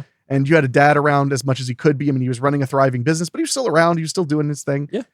Right? I mean, I don't want to it's funny, like you talking about your Miyagi, because I kind of had my own too, and it wasn't necessarily my parents actually, because there's two things in my life that I'm grateful for, and that is the fact that I do have the relationship with my parents that I do. Yeah. But also, they're awesome. Yeah, but also that I found another family in it to show me things that my parents couldn't. And of course. And that was the great people at Roundabout Books. Of course. They've been a massive part of your life for as long as I've known you. Yeah, exactly. Yeah. And they not only, so like I would stay with them when my parents would go out of town, like, or stuff like that sometimes too. But more so than anything there was a safety place with that bookstore. So like if I was being harassed, because I would walk home to the shop sometimes. Right. If I was being harassed, I could go in there and I knew that I was completely safe. But also on top of that, you say the thing about investing. Mike invested into me as just being the kid who came in and would talk movies with him for a little bit and then, buy something and leave. And then I remember literally the one thing which ties right into you, and you're going to love this, was I'd heard about Horrorama. And Andy was one of the event organizers. Exactly. Yeah. So I literally went into Roundabout Books one day and I was like, hey, I know Horrorama's coming up. Do you guys care if I ride with you? Because like I was 13 at this point. Yeah, my first Horrorama, I was 13. Yeah. So Mike was like, Yeah, we could totally do that. So like him and Dave took me to Horrorama, and yeah, I met Andy, I met Rick, and then that like meeting Andy that night, then obviously went back for Horrorama's and whatnot, and then Andy started Independent Shadow Cinema. Yeah. So I got to spend time with Andy to a point of that I wouldn't necessarily call him a mentor to me, but but I mean, it was just I got to see that side of him that you're talking about, where it's just like he did invest in people. Well, and he was so one of the reasons I cry, he's passed away. Yeah. And a little over 10 years ago. I can't believe that. I know. Believe me, I know. Yeah. But he was so loved because he was so good at finding misfits and pushing them to be social and to be excited about the things they cared about and to open up their worldview a little bit to these things. And he was an odd guy. Yeah. A really odd guy. I mean, the funny irony is, I met you because you were at Andy's events. Yeah. That's literally how we became aware of each other's existence. Yeah. And I think, I'm not a religious person, but I think if Andy could watch, he'd be so happy to see the way we go to the movies every Tuesday. Yeah. And stuff like that. But to go back to being more like the Karate Kid. Yeah. It grew from, edit this to like, sitting down and then being like, so what are you up to? And then it would be like, this kid, shoved me into a locker and blah, blah, blah. I'd be like, well, like at the end of the day, like they're going to shove you around. He went to a really rough school, and he was like, if they're not pulling a knife on you, just like, you got to go along to get along. And all of a sudden it was like very naturally, he was giving me advice on how to grow up and how to be a young man that I didn't even realize he was doing. He was just listening, and he really gave a shit to hear it. Yeah. And eventually he left that job and moved to Tip City, which is up by you. Yeah. And I think that's when he really got tight with your friends at Roundabout Books, was when he was up that way. Cause he connected with Tip people real fast. There were some really cool people. He basically told Mike and Dave, any class that he was teaching at the school, that they were welcome to come sit in anytime. Oh yeah. I audited his Sinclair class on cult movies one time. Yeah. Andy was always up to something. And when he moved up there, he gave me his phone number, and he stayed a part of my life. He would drive all the way from Tip to pick me up. My mom liked him enough. Yeah. And she really loved how I never got in trouble. Yeah. I really didn't. Yeah. I really just didn't. It's weird because I am a troublemaker in many ways, but I wanted to make my little movies. I wanted to watch movies. I wanted to talk about them. And Andy gave me this outlet without ever being, asked to do it. And I remember, and then we'll get back to the movie, but I remember it kind of hit me when I was like 16 or so, or 17, that he had made such a huge impact on my life already. Yeah. And I couldn't tell him. So I wrote him a letter. I wrote him a card and just told him like how much of a difference he had made in my life. And he wrote me an email back. And he was like, it's so weird because I never thought about it. But Andy believed he had a lot of problems himself, and he believed that he should never have children. And he followed that. Yeah. And he was like, what was it? He said something, just basically said like, I never thought I could do the things that were done for me when I was young, when people took, because his father wasn't around, that they had imparted on me. I never really realized that I had done it to you, but I'm so glad I did. And like, thank you for writing that. You're a very intelligent and emotional young man, and I'm proud of you. Yeah. And that was like everything. So I don't want to make this all about Andy, but I would not be where I am. I don't know where I'd be professionally or personally without a guy like Andy. And that kind of feeds into with Miyagi.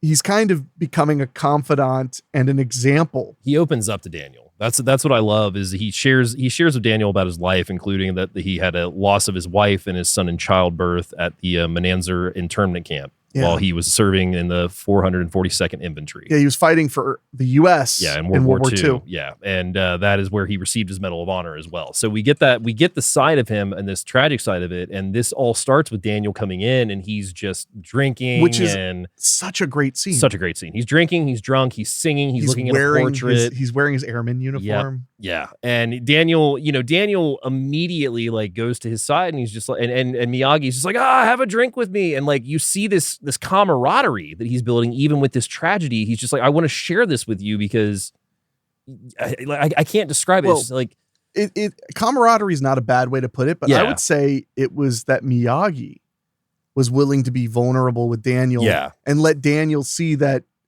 Again, a good example for a kid is to see he's not a perfect person. Yeah. He hasn't had the easiest life. See how kind he is, how thoughtful he is, even as he every now and then he just needs to mourn and grieve and laugh and be drunk and be a little stupid. Yeah. Because he's a human being. Well, it's like one of my favorite training moments is when he has him stand on the edge of the boat. Because as we said, we're kind of talking about the training a little bit, but like there's a whole scene with the infamous crane. He's learning to stand in the crane pose. Oh, I love that too because he's like get up over to the get up, bow. Yeah, and then he starts bowing. He's like no, the bow of the boat. So he has him balance, and then he rocks the boat back and forth, laughing while he does it. And Daniel falls in, and starts like freezing. So they go back to the shore, and that's when we have these two drunk assholes, one of which is Larry Drake. Yeah, very like baby Drake. Bubba didn't do it, but Bubba did this. They were just drinking next to Miyagi's car, and their empty beer bottles are on the car. Yeah, and they make some racist comment about Miyagi. Yeah. And Miyagi, it's water off a duck's back. One swift move takes these bottles out. Well, first,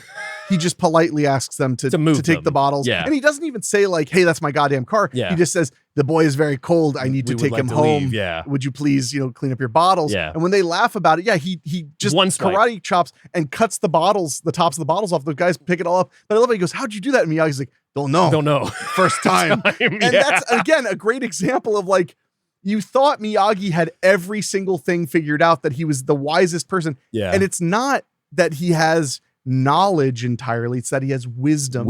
And they're different. And he uses the tools that he learns from Miyagi with, the selflessness and just getting into this wisdom and everything to patch things up with Ali. And and that's one thing I picked up on watching it a couple nights ago. I was just like, their relationship is just kind of, I don't want to say it's just in the movie, but like, it's not a very big primary focus because like they kind of just do this scene that I'm going to, which is where he runs into Ali at an arcade, and he's just like, hey, I'm here, and she's like, oh cool, that's fine, and like he immediately like starts apologizing to her and trying to explain everything and wins her back because he had this calmness, because he could have been LaRusso and been like, oh, okay, well, fine, fuck you then. But he realized that calmness is important. And, and I can't overstate like Miyagi being drunk and kind of dumb but laughing with LaRusso. Yeah. That's an example that he doesn't even realize he's setting, because, of all the examples you could have of how to deal with grief and maybe anger or sadness, if the example you have is just every now and then you get a little drunk and get a little silly, that's not a bad example. It's not a bad example. There are way worse things. He could have, gotten drunk and shoved LaRusso away or said like, I hate you. I don't even want to teach you. He doesn't do that. No. Because he's a good example. Yeah, he's a good example. And the one thing too that I'll say with the whole thing of his stillness with Ali is the main conflict they have is that they're on opposite sides of the track. Ali is from a rich family, has a bunch of, has the country club and everything like that. Daniel literally goes on a date with Ali, and their mom is driving them, and it gets to the point where they get to the house and they have to push the car to get it to start. Yep.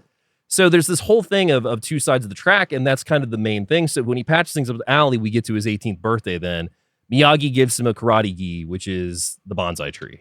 Well, so the patch, he puts a patch on it. Yeah. And he says like, wow, it's amazing. He says, Mrs. Miyagi made that patch. And he's like, I want you to have it. Yeah. And oh my God, he says like, I just want you to know, I'll understand if you ever want this back. And Miyagi says, I know. Yeah. That's why I'm giving it to you. And that's that. But just the fact that Miyagi's like, no, I'm giving this to you because you understand how important it is to me. So I need you to have it. And is this where they explain the bonsai tree with the two branches? Basically. Yeah. So, about Miyagi's family, the fishermen. Yeah. Because all Miyagis know fish and karate. And he was a fisherman and a karate man, and he liked sake. Yeah. We like sake. So, one night the fish were not biting, but the sake was strong. He wake up on the shore of China. So the whole bonsai tree concept is basically two branches on the tree strengthen the branch together. I'm trying to remember the phrasing of it exactly. But it basically that you can't be one thing. No person is one thing. You have to let the multiple elements of yourself be strong together. Sometimes your weaknesses can become your strengths if you cultivate. Yeah. Which is the entire point of a bonsai tree. You sit and you cultivate it. So now we have reached the tournament. Yes. We are at the end of the film. And there was one line I wanted to point out. Oh. I forgot about it because I was getting all emotional. But like when he signs up for the tournament, he says we're going to do the tournament right at the beginning, and he says like I'm going to get my they're going to kill me or whatever, or they're going to beat the crap out of me. Yeah. He goes, going to beat the crap out of you anyway. It's solid. I was like, that's such a great part because he says it so simply and stoically. He's just like, well, they're going to beat you up anyway. We've also got the great scene where they straight up steal what is it that they take to get into the tournament? I'm trying to remember. A black belt. Yeah, it is a black belt. Yeah, because they say brown belts are higher. Yeah. So he says, oh, he distracts him. Yeah, he distracts him. And then he says, he explains that they misspelled his name. Yeah. And has Ali steal a black belt from the bag right next to the guy he's signing up with. But we almost forgot. So Miyagi, I just want to, because this is the last really great moment beyond the ending. Miyagi gives him the gi with that special. He gives him his own headband that he wore fighting. Yeah. He also mentions a way he's like, I don't know anything about tournaments. Yeah. He's like, I fought. I did not compete. I fought. Yeah. And we find out, when they expand Miyagi's stuff in later movies and TV series, we find out that it's more, he wasn't very proud of when he was fighting for pride. So he didn't want to talk about it very much because he was a complex guy. Yeah. But he gives him a birthday cake. And this is why I love this movie. After all of these wonderful things, he looks at his clock. He's like, oh my God, I've got to go because mom made me a cake. It's supposed to be a surprise, but I know she made me a cake. Miyagi's reaction is, of course, like you need to be with your mother. It's your birthday. And then he's like, last gift. And he tells him to pick a car. One of those awesome old cars that Miyagi fixed up. Yep. That's his. Yeah. So he picks this yellow car, which sticks with him pretty much throughout the series because we even actually saw it in Karate Kid Legends tonight. Oh yeah, which is such a good little thing. No, it's a wonderful thing, and I love how he says, "Remember, license not as good as mind." So they get to the tournament. They've stolen the black belt by this point. They're in the tournament, and that is when Johnny advances to the finals after scoring 3 unanswered points against Daryl Vidal, and Kreese instructs his second best student, Bobby Brown, who is going against LaRusso, to injure him to a point of no return. To damage his leg so that he'll be disqualified. Sweep the leg. Or at the very least easy for Johnny to defeat. And this is a moment that's pretty evil too, because when they're telling him to, sweep the leg, when he does, and he really hurts LaRusso. It's an illegal attack. But one of my favorite things I knew it, but it really hit me this time I was watching it, is the second he does it and falls down with him, he starts going, Daniel. I'm sorry, Daniel. I'm sorry. Yeah. Like he the moment he does it, he realizes what because he really this did. is where Kreese really comes out to be a shit. Because the most of the movie, of the first movie especially, he's just that asshole that owns the dojo and has that whole no mercy thing. This is where we're seeing how he uses his students to enact his own revenge in a sense. Well, and because he's a bad example. Of how you can mold minds for your own ego and your own, because you don't value the right things. Yeah. And that's so important. Yeah. I mean, he is venomous to these kids because even the entire thing with Johnny and his gang is they are always talking about Cobra Kai and, Kreese says no mercy and all this stuff. Like they have this instilled in him and that's what he's done to these students. So yeah, he instructs him to do an illegal attack to the knee. And Bobby does it, severely injuring Daniel, and this also gets Bobby disqualified for the illegal move. So Daniel's taken to the locker room because he's in really bad shape. And he's going to not fight anymore. Yeah, and this is also one thing we forgot to mention is when Miyagi was initially showing Daniel that the chores have given him the defense movements, Daniel complains about his shoulder, and Miyagi rubs on it and actually frees up the pain. He basically does a kind of Eastern touch healing. Yeah. I forget the name of it. But I always used to joke because not a huge fan of alternative medicine practitioners. Never have been. One of my favorite scenes in Man in the Moon. Oh my God. But I met a Reiki master once at an event, and I was like, and I remember just going, wow, You got to a point where you don't even have to touch the gross, sick people, huh? You just, I'm not touching you. I'm not touching you. I say, like, this must have been invented by like schoolyard bullies in 3rd grade. I'm not touching you. I'm not touching you. Do you feel better? Give me money. God. But so, yeah, he rubs his hands and just kind of massages him and helps. So as LaRusso's sitting there and his leg is really hurt, his knee's really hurt. Still hurt too, yeah. He asks him, like, can you do that to fix it? And Miyagi's like, you don't need to fight. Yeah, you've proven yourself. Yeah, and this is, and Miyagi's right. Yeah. Because Miyagi gave Daniel the tools to not have to win. Yeah. Because now he has been able to, get the girl, but more importantly, have the confidence in himself to have friends, to have a girlfriend. Kreese had to cheat in order for him to win in this. That's one thing I've always picked up on is that Kreese, who, we'll join you at the fight and everything. Then the first chance he has to sweep the leg, does it. Well, and I'll see that point, but I want to alter it a little bit. Okay. It's not like Kreese has to cheat. It's that Kreese cheats. He cheats. Just is a cheat. He is a cheat. He is just that guy. Yeah. And the fact that he's like, I don't have confidence you can actually, beat him for sure. I want to make sure you win because winning is all that matters. Not being the best you can be, which is the complete opposite of what Miyagi is teaching him. So I love that moment where he says, like, you don't have to fight anymore because he's right. But this is the big turning point because he says, I want to fight. Miyagi slaps his hands. Mm-hmm. And then they come out and LaRusso's still going to fight. Yeah. And the reason I love this. LaRusso's still going to fight. but think about the symbology of this. He turned 18. Mm-hmm. Miyagi gave him the car. Miyagi celebrated him becoming a man. And then Miyagi treated him like a man. Yeah.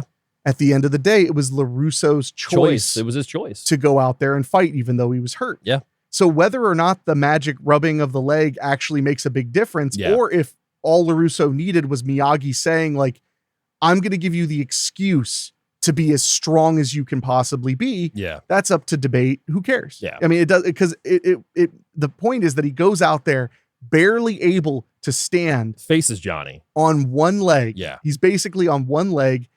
Johnny is kind of pissed that he's not going to get to fight LaRusso fair. Yeah.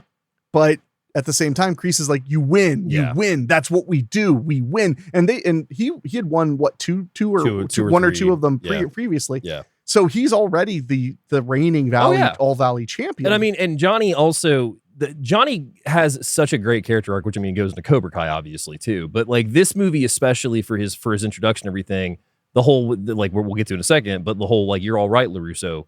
Johnny has that whole realization that what he thought of Kreese and everything is not at all what he actually wants to be. Right. And I think that's really good. So the match resumes. They go back and forth for a little bit, and then it's halted when Daniel uses a scissor leg technique to trip Johnny. And so this delivers a blow to the back of the head, giving Johnny a nosebleed. That's when Kreese tells him, no mercy, end this. And Johnny's like, no, I can win this. Like, I don't have to do this unethical move. And he's like, no, go ahead and do it. So they're tied 2-2 by this point. Johnny seizes Daniel's leg and just takes an elbow right to it, just right where it hurts. So now Daniel is forced to do the infamous crane pose. And I love this not only because it pays off to everything. Yeah. Because when he says, like, can you teach me early on, he says, can you teach me to do the crane kick? He's like, have to learn to run before you can fly. Yep. So he literally, stands up with his bad leg off the ground. Yep. And just waits for Johnny to come to him. Miyagi-Do is for defense only. So there's no offense. No. And as Johnny runs up ready to just clobber him, one kick right in the face. One epic kick. And I do love that throughout Cobra Kai, Johnny keeps pointing out, which was an illegal move. You weren't allowed to kick me in the head, technically. But they kind of let it go, probably because of what had happened to LaRusso before. Yeah, and they were a little loose on the rules. They were like, well, he hit a winning kick. Yeah, and we also have the infamous get him a body bag. Send him with a body bag. No, it's such a memorable moment. But also, I wish I could remember the name of the guy, but there was this, I'm not an MMA guy. Yeah. But I had heard that there was this interesting fighter who was one of the very few who karate was his key thing. Yeah. And he won a match with the crane kick by literally just standing like that. Might be in my notes. Oh, really? It might be. I'll check. Because I remember watching and going, holy crap, that was just like the movie, though. Yeah. Like he didn't do it a million times. Yeah. But one time he did do it. That's fair. So it was just a fascinating side note. So yeah, he scores the tournament winning point, becoming the new champion. Johnny has now gained respect. We get the whole "you're all right, LaRusso," and like he gives him the trophy. And Daniel is hoisted up. He tells Miyagi, "We did it, Mr. Miyagi." And we see the one single tear fall from Miyagi's eye. And that is the Karate Kid from 1984, baby. Goddamn right. And again, I'm so Karate Kidded. I always thought that the beginning of part 2 was also in there because there's a whole confrontation with which I'll Priest talk about in a stuff. second. Yeah. So wow. Budget was $8 million. I mean, that's decent for that time period. Opening weekend takes in $5,031, June 24th, 1984.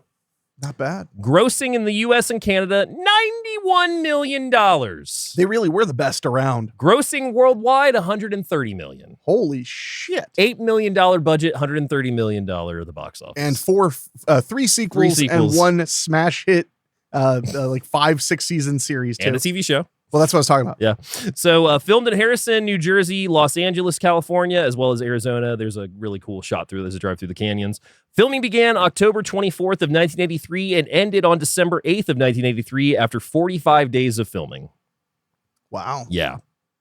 The idea for The Karate Kid came from producer Jerry Weintraub, who heard a news report in 1983 about a scrawny teen being bullied who became a martial artist. The story and movie is based on the life of its screenwriter, Robert Mark Kamen. At age 17, after the 1964 New York World's Fair, Kamen was beaten up by a gang of bullies. He thus began to study martial arts in order to defend himself. Kamen was unhappy with his first teacher, who taught martial arts as a tool for violence and revenge, so he moved on to study Okinawa Gojiru, that's what it says, karate under a Japanese teacher who did not speak English but had been a student of Chojun Miyagi. Really? No shit. That I did not know. That's epic. The movie was more or less shot in sequence, which is very unusual. Yeah, but on a movie like that, I could see how you could mostly do it. Jerry Weintraub didn't want Pat Morita to audition for Miyagi because he didn't think a comedian would be taken seriously in the role. Morita wasn't even allowed to audition at first, but Weintraub eventually relented after he was unable to find anybody who he was satisfied with. That's fascinating because, I mean, he became that character so well. In real life, Pat Morita did not talk with a heavy Japanese accent that he uses in the film as Mr. Miyagi. He can be heard talking in his regular voice on many of the DVD featurettes. Yeah. The role of Daniel LaRusso was allegedly initially offered to Sean Penn. Penn turned it down because he was trying to do more adult roles. Penn later said in an interview that he thought Ralph Macchio was one of the greatest living actors.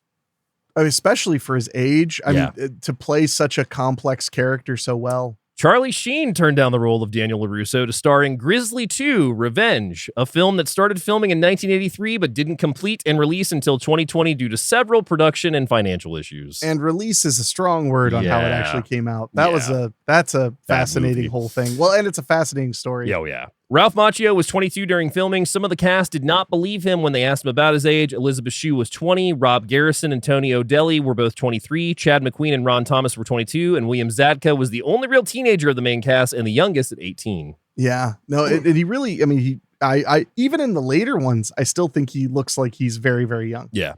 According to Pat Morita, he is credited with Noriyuki Pat Morita because the producers wanted to promote his Japanese heritage. I mean, I get it because they wanted to come across as authentic. Yeah. Pat Morita's portrayal of Mr. Miyagi was heavily influenced by karate master Fumio Demura. Morita spent a lot of time with Demura, who doubled for him in his fight scenes and translated not only Demura's attitude towards martial arts to the character, but also his mannerisms and speech. Oh, wow. Okay. That's awesome. When Mr. Miyagi is drunk and celebrating an anniversary, he reveals that he served in the Army in the 442nd Regiment combat team. The unit composed mostly of Japanese Americans, many of whom who had been in internment camps, fought in Europe during World War II. It became the most highly decorated unit in the history of the United States military. Wow. In the opening scene, the kids chasing down the car of the street, waving goodbye, are all from the neighborhood. They were hanging around the set and interfering with the shoot, so the director offered to put them in the movie if they would leave the crew alone. Hey, that works. Yeah. That works really well. Director Avildsen had to climb on top of a factory in the opening shot to achieve the angle of Daniel and his mother driving away. Pat Morita himself designed the bonsai logo that was sewn into Daniel's gi. Really? Yeah. Oh, that's awesome. The fly in the scene was attached to a fishing line and was being moved around by a crew member. Yeah, we forgot to. So when he catches the fly, Miyagi's been trying his whole life, and LaRusso just does it, and he's like, beginner's luck. And that's another great little hint that he's a guy. Yeah. You know, the yellow classic automobile that Daniel polishes in the famous wax on, wax off training scene, then later offered by Miyagi as Daniel's birthday gift, was actually given to Ralph Macchio by the producer, and he still owns it. The car is a 1948 Ford Super Deluxe. That's fucking bitching. And you know what? I just realized though, and he picked the car that he put the work on. Yeah. See, this is such a phenomenal piece of storytelling. It is. The skeleton fight endured numerous takes because the actors complained that Fumio Demura, Morita's stunt double, was hitting them too hard, which caused the scene to lose some of the choreography and authenticity. Fumio told the director that if he could use his own students, that would get the shot in one take. The director agreed, and they shot the fight scene successfully in one take. One of the doubles is a descendant of the legendary king of the frontier, Davy Crockett. Well, that's a hell of a piece of trivia right there. The last spin kick that Daniel was hit with before he was saved by Mr. Miyagi actually hit Ralph Macchio and hurt him. I bet. Jeez. According to the commentary track on the home video versions of the movie, William Zabka came with the loose backstory for Johnny Lawrence's character in order to get a better feel for playing the character. He states in the commentary that he envisioned Johnny as having no father and that Kreese is the closest thing to a father figure he had in his life. Which is pretty accurate to what they built on later. Yep. William Zabka had no karate experience prior to being cast in the film. However, he was an accomplished wrestler. Zabka continued his karate training and became a second-degree green belt. Really? Yeah. Zabka still owns the red leather jacket he wears in the film. Well, damn right. According to William Zabka, the director he portrays still irks many people. According to William Zabka, the character he portrays still irks many people. Some have tried to start fights with him, and he's had to convince them that the role was specifically written for the movie. Oh my God. Yeah, people are stupid. Well, you know, but you got to remember the time period too. Movies were still kind of mysterious. Yeah. And people still kind of believed in a weird way. The climactic karate tournament involved over 500 extras. Extras were so caught up in the tournament scene that they would boo William Zabka even when the cameras were not rolling. Zabka's mother was in the crowd and kept trying to tell people that he's actually very nice in real life. That would be my mother. Yeah, that would be what my mom would do too. The referee in the final match is Pat E. Johnson, a karate expert and former student of Chuck Norris. He instructed many movie stars in karate. He is credited as the fight instructor, choreographer for the film. He choreographed all the fights in the tournament. Some of the movies he taught actors were beyond their normal skill, or moves he taught actors were beyond their normal skill. So he asked to remain close by in case he had to adjust or at worst stop the scene. The producers made him the referee. Nice. Yeah. William Zabka revealed in an interview that during rehearsals, Martin Kove delivered the sweep the leg line in a calm manner, but when they filmed it, he said it in such a cold voice, which shocked everyone, including Zabka, whose shocked expression on screen was genuine. Yeah, Kove is a goddamn amazing actor. He is. According to Martin Kove in the DVD commentary, he had gotten a call from John G. Avildsen stating that they wanted him to audition for Kreese, but he was told to wait. Kove wanted the role so much that he turned down other prospects in order to get his part, but when the waiting dragged out for a few weeks, Kove became annoyed as he kept turning down the parts. Finally, Avildsen called Kove into audition, and Kove was so annoyed with Avildsen that he berated the director and channeled his anger into an intense audition. Ultimately, that intensity got him the role. I believe that. That's awesome. The scene where Daniel was dumped into the water on the boat by Mr. Miyagi was filmed in late December in Chatsworth, California. The water was so cold that Ralph Macchio didn't need to act when he portrayed how freezing he was when he got out of the water. In years since the film's release, the iconic crane kick came to be mocked as an implausible and unrealistic "it's a jump kick," and even the second film had Daniel try it against a new opponent who was able to defeat it. Then at UFC 129, Lito Makita knocked Randy Couture clean out with what was effectively a crane kick. Makita didn't lead into it theatrically, raising his hands above his head and balancing one leg, but he hopped off the ground after faking with his left and smashed Couture's face with a front kick from his right. The commentators shouted out the movie, and even the match record lists the finishing move as crane kick. In the opening scene of The Karate Kid 2 was meant to be the ending to this film, although it was shot until after the second film's production began. In it, Kreese attacks Johnny for losing the tournament. Miyagi confronts Kreese, who passively immobilizes him, and Miyagi threatens to strike a deadly blow, but instead comically tweaks Kreese's nose and walks away. Members of the Cobra Kai then drop their belts around Kreese. Both B.B. Hiller's novelization of the film and early copies of the script have this as the ending. Oh, okay. On How I Met Your Mother in 2005, Barney insists that Johnny is the real Karate Kid and his personal hero. A real-life fan theory states that Daniel is the real bully, while Johnny is the real Karate Kid. The argument includes the fact that Johnny only uses his skills for defense or de-escalation, while Daniel was always the attacker. It also suggests that Daniel wanted to learn karate not just to compete with Johnny, but to take revenge. Daniel even states that he wants to learn karate for revenge until Miyagi criticizes the view. This theory conveniently ignores Johnny's more villainous aspects, of course, including the treatment of Allie. Well, yeah, no, but I do. I mean, Johnny is definitely a victim as well. That's kind of how real. Have you seen that scene in How I Met Your Mother? No. Oh God, so it's great. So Barney is having his birthday party, and the one thing that he wants is a visit from the Karate Kid. So Ralph Macchio does stop by along with some other people, which includes this one clown. And at the very end, he's just like, I'm sorry, Macchio, like, you're not the Karate Kid, goes into this whole Zabka, like, what I just said. And Zabka's the clown. So he starts taking his makeup off and everything. I love that so I'll much. show it to you when we're off the show. That's so funny. The studio wanted to drop the drunk Miyagi scene, feeling it slowed the pace down. Director John G. Avildsen argued for it, and he has felt that the scene was what got Pat Morita nominated for an Oscar, even though he did not win. I mean, I believe that. One thing I was very impressed by rewatching the movie is the pacing is brilliant to really make you believe the transformation is happening. Yeah. So I love that it's 2 hours and 6 minutes long. The film was also a commercial success, grossing over $130 million worldwide, making it one of the highest grossing films of 1984 and the Hollywood's biggest sleeper hit of the year. It was the top video rental of 1985. And lastly, Ralph Macchio paid tribute to the late Pat Morita by calling him my sensei during his eulogy. Eulogy. You blew it. Eulogy. No, that's wonderful. So what are your final thoughts on 1984's Karate Kid? Stream it. No, I mean, it's one of my favorite movies of all time. I think it's a really important film that teaches you how to be so many better versions of yourself. Yeah. And I think it's a movie about trying to be your best. It's a movie about how pretty much everybody's flawed. I mean, you could say like it's hard to sympathize with Allie because she makes weird choices. They're all just teenagers. Yeah. The characters are just teenagers. So they're all stupid. Yeah. They're all figuring things out and making dumb choices. That's life. That's just life, baby. That's life. Yeah. Yeah. It's a buy it for me. This movie is so important in the pop culture. It's important with a lot of the themes it has. And also it just still has a staying power to this day that's still relevant, even though it's an 84 movie. I would agree 1,000%. I mean, it is the number one movie that when you think of a martial arts film, this is the one that comes to mind, obviously. Yeah. Oh God. Yeah. I mean, it's just a perfect piece. So since we've talked about how we felt, should we check in with our friends Siskel and Ebert to see what they think about the movie? I mean, I didn't know we were on like a first name basis with them, but we can check that out. So this is Siskel and Ebert talking about Karate Kid. Boy, and Pat Morita there is the old man, and also Randy Heller as Daniel's mother. She's very good portraying. She is great. Single woman, she is. Single parent under pressure.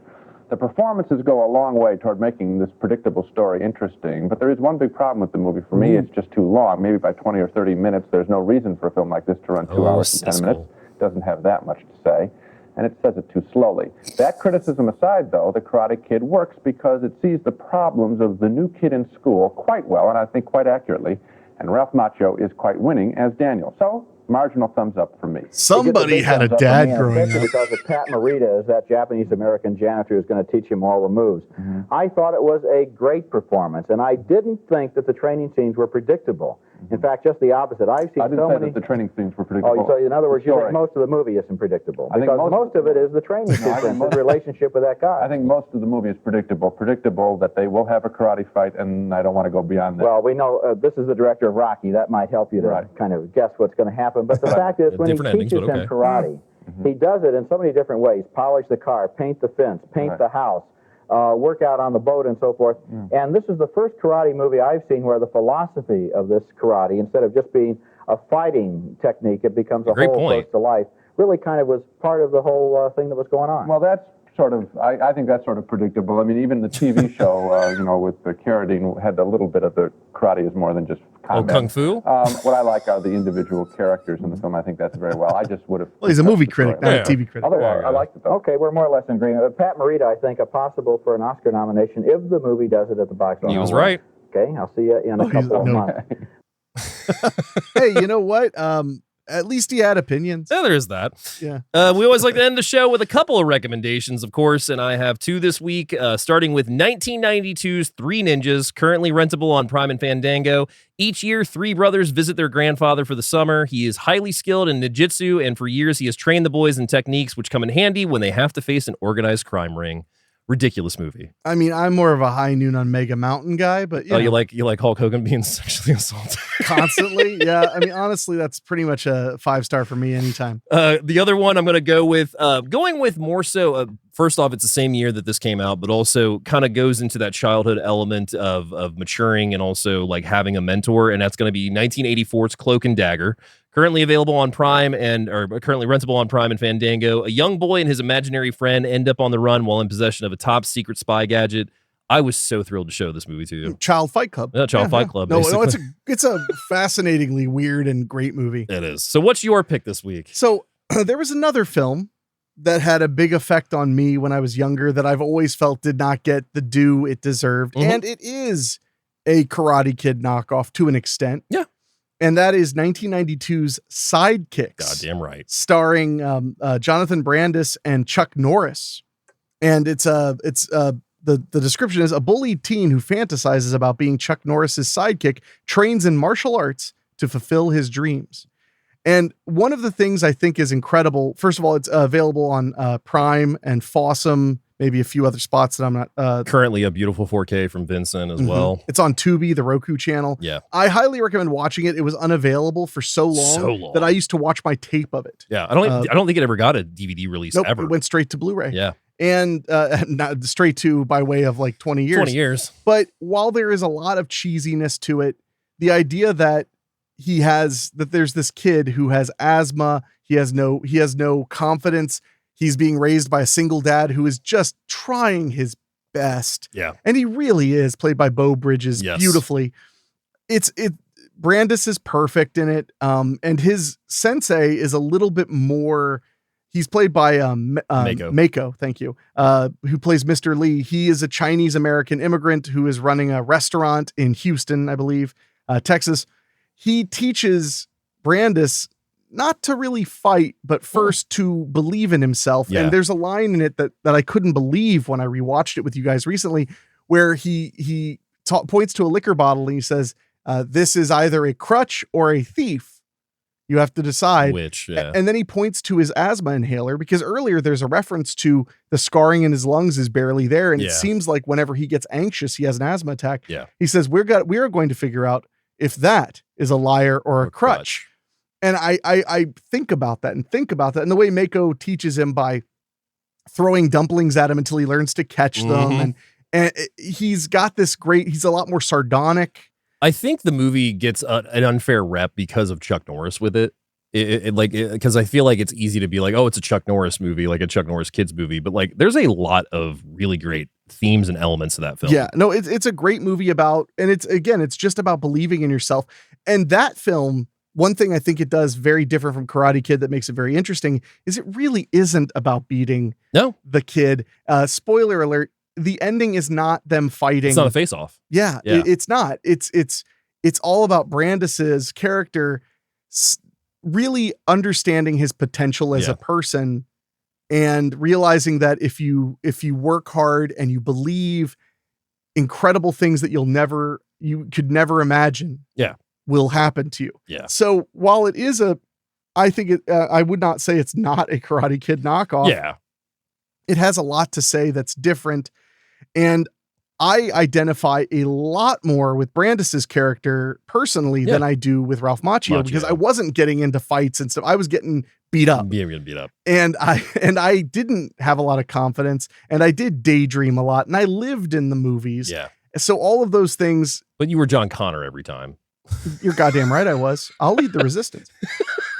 So Sidekicks from 1992. Oh my God, if you haven't seen it, please just fucking watch it. And I think it goes without saying, we've said it numerous times in this episode already, the Karate Kid sequels are all worth a watch. Oh, definitely. 100%. Even the Jackie Chan remake and Legends, definitely worth a watch if you are into the movies. 2, I cannot overstate enough, is just a fucking perfect film. It's so good. And Cobra Kai TV series is just amazing.